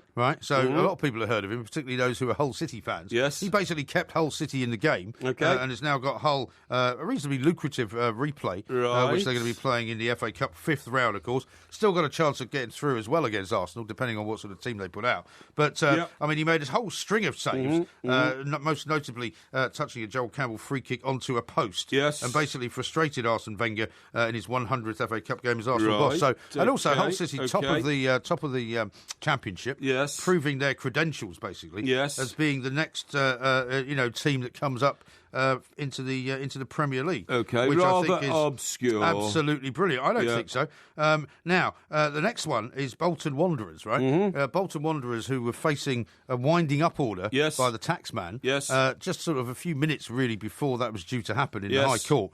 Dean Holdsworth comes forward That's right. with a £7.5 million purse and buys Bolton Wanderers. Yes. Now, they're very, very much in debt, and it's going to be a tough old haul. But I think it's brilliant that he's done that because, Bolton Wanderers fans must have been wondering whether their club was just going to be disappearing off into the ether, like so many clubs have done before. Yes. So I think the Sports Shield Group and Dean Holdsworth should be applauded. Yes. And I think, therefore, Bolton Wanderers are the winners. Right. Now, my final winner, if you thought that was obscure, is from the Daytona 500. Now, you know the Daytona 500, right? Yes. One of the biggest money races in the world. Yes. It takes place, of course, this past weekend. It's known as the Great American Race. It's been going for 58 years, right? 58 years. And do you know how long it is? In terms of miles? It's about 100 miles. It's 500 miles. 500 miles. That's why it's called the Daytona 500. I see, okay. Now, my winner is Denny Hamlin. Right. Do you know why? Why? Because he won it by such a narrow margin. They raced for 500 miles, right? Do you know how much he won it by? Literally inches and 0.010 seconds. Yes. That's how much he won it by. After how long? After 500 miles. Yeah, he but won how it many hours does that take? By that. How many does that take? Well, probably about 2 or 3 hours.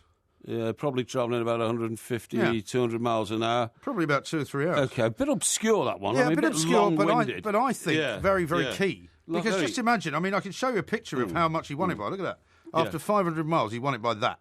Yeah. That's amazing, isn't it? Yeah, pretty amazing. I think that's pretty interesting. Those are my 3 winners for the weekend. Yes. Not obvious, I know, but sometimes the obvious ones can be the tedious ones. Indeed.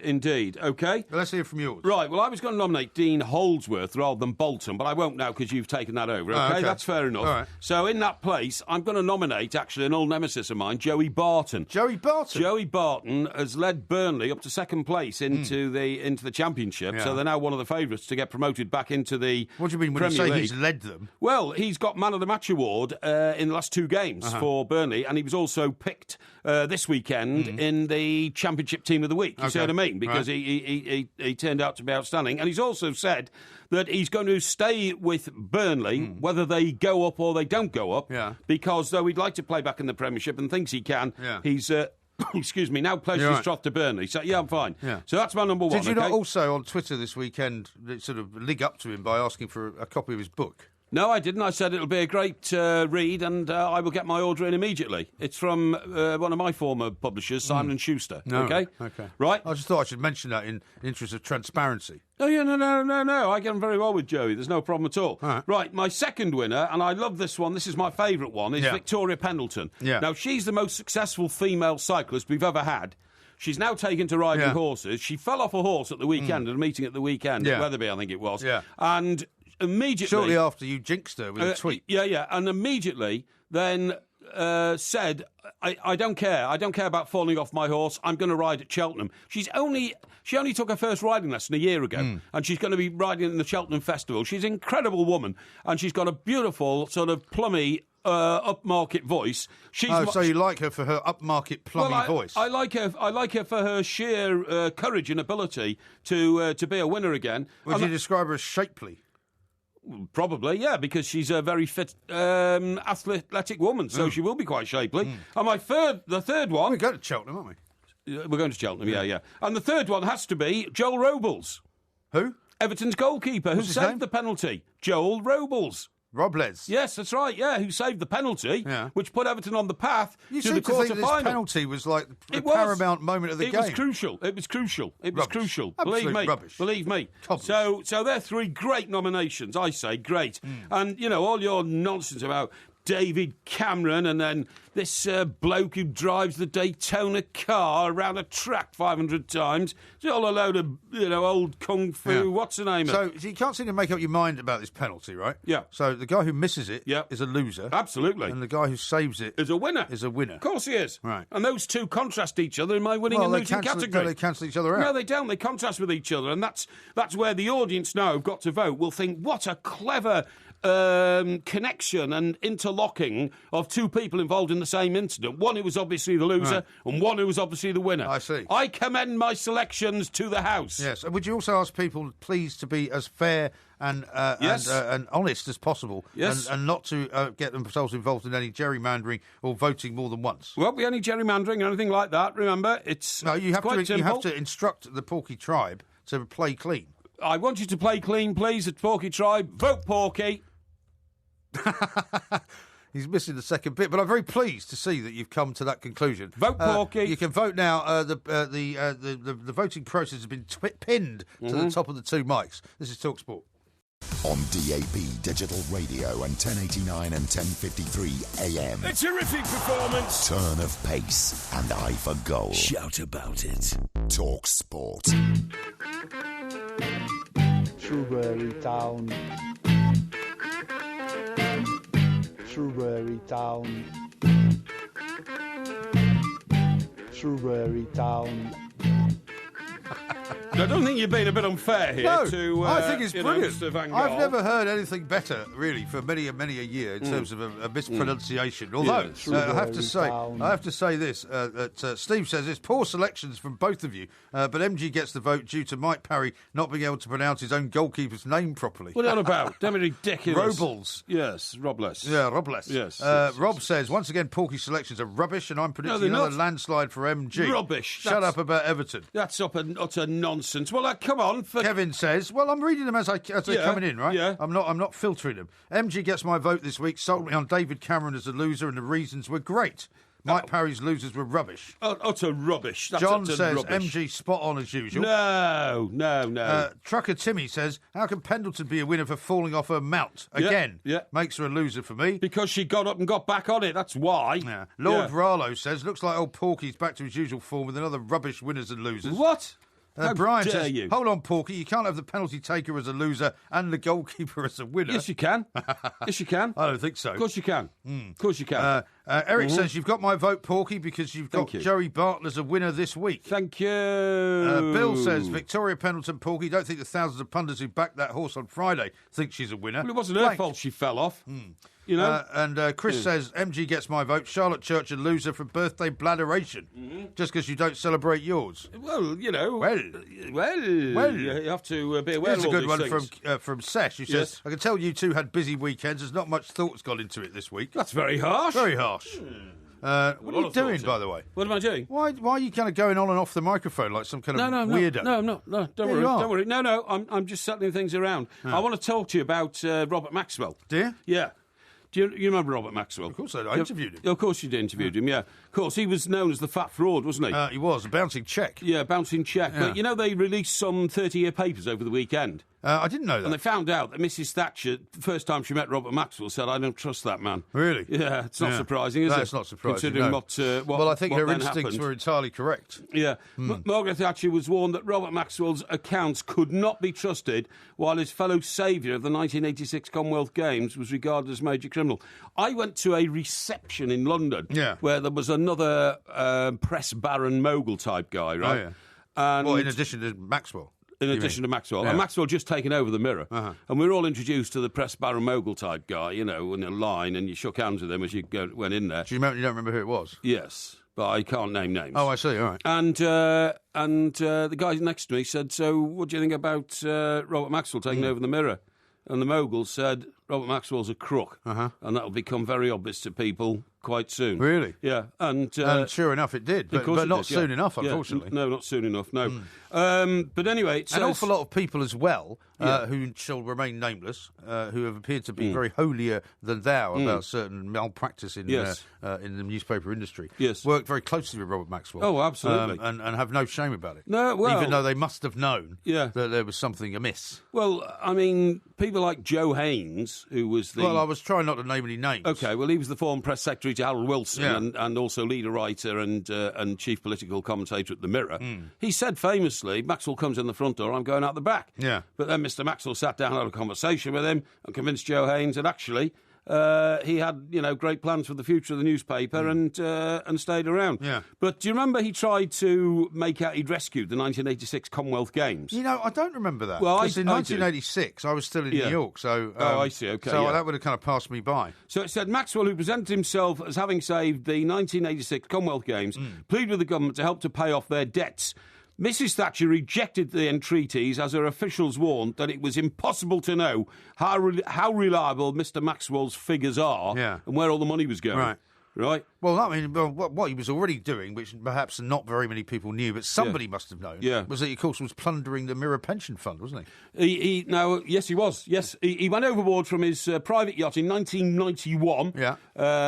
He was at the time the owner of Mirror Group newspapers, and you're absolutely right. It subsequently turned out that he had been absolutely thieving huge amounts of money from the pension fund. And do you know why? But one of the reasons was I don't think he started off meaning to make the money disappear. He was using it to prop up some other deals. I mean, for example, I'd interviewed him I think it was less than a month before he disappeared. When he was living on his boat in New York Harbour. Well, because he'd come to New York to buy the Daily News. Right, But it turned out that he was using all of the Mirror Pension Fund to fund that. Yeah. When according to the stock market and everybody else, it was separately raised money. Sure. You know? And you know where all the walls came crashing down for him, because you're absolutely right. He was taking money out of the pension fund, and everybody, we think now he'd done it 3 or 4 times before, but then managed to pull a team up and put it back in. That's right.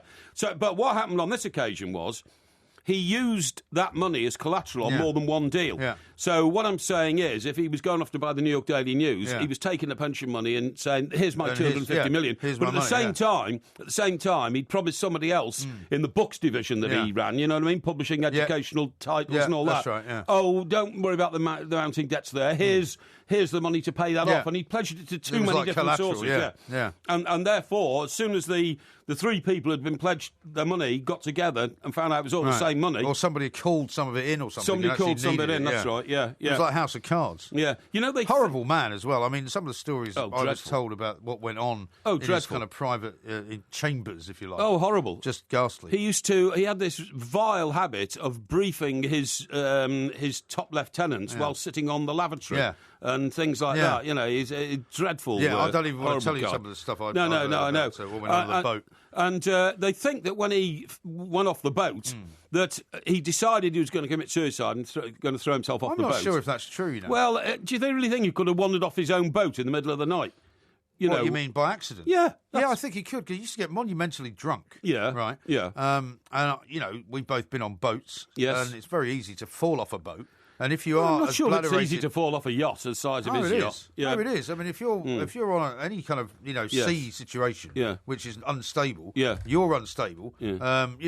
He was very heavy. I think he. Do you know what? I don't believe he committed suicide. I do, because the day before he sat on his yacht drinking a beer while his private aeroplane flew overhead, and for no apparent reason, it wasn't landing anywhere. He just had it fly overhead, and the people said it was his dying days. He was just looking at the wealth he'd accumulated and everything he was going to miss. Now the other thing is when they did the post-mortem, because they found him floating around in the Mediterranean, didn't they? When they went back to get him, eventually, at the post-mortem, it was discovered that he had torn right shoulder muscles. Right. And so the theory is that he did jump off the boat, but then at the last moment decided he didn't want to. Yeah, but you see, doesn't that... And then grabbed the side of the boat, which then pulled him through the surf. Well, hang on. Wouldn't that then be more likely to be the case if he had actually fallen?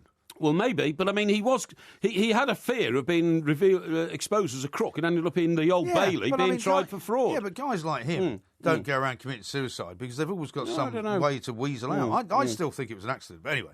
I mean, there are those who think he was killed by Mossad for some reason. Yeah, they do. Yeah, the Israeli Secret Service. Exactly. Yeah, that's who Mossad are. Yeah, they reckon a little submarine pulled up alongside his boat. The two assassins got on board and literally put chloroform over his mouth and threw him off the boat. Yeah. But then, of course, as you will know from all your old detective work that you've done in the past, if you make somebody unconscious before they go into water, there's no water in their lungs. Yeah, that's true. Yeah, and there was. So anyway, can you imagine in his last minutes hanging onto the side of his yacht and screaming, "Help! Yeah, help!" And the people, and I bet you, even more, the people who work for him would have gone, no. Yeah, exactly. Because you stay where you are. He was horrible. Yeah. Anyway, we're nearly out of time. This is Talk Sport.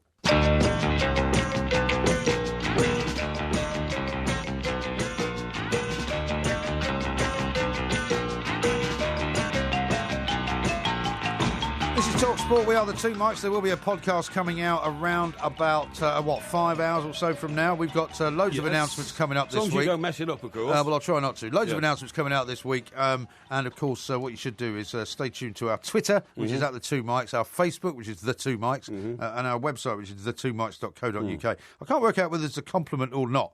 FC says this on Twitter. The last 5 minutes should have been a Christmas special 15 years ago. What? What does that mean? Christmas special 15 years ago? Yeah, I presume the stuff about Robert Maxwell. Yeah. Was that 50? That was more than 15 years ago, wasn't it? Eh? It's more than 15 years ago. Oh, yeah, no, I know. You know what they're talking about. Paul says, Mr. Winners and Losers had a woman in my taxi telling me to turn Talk Sport off. Can someone tweet me MG and MP's pics, please? Well, I'll send that out, and then somebody else can do that for you, because we try not to do that. What did she want it turned off for? Well, maybe she doesn't like the sound of our voices. No, it can't be. There's something wrong with her. She's going to see a doctor. Don't forget to come back tomorrow for another sparkling, as fizzy as a bottle of champagne podcast from the two mics.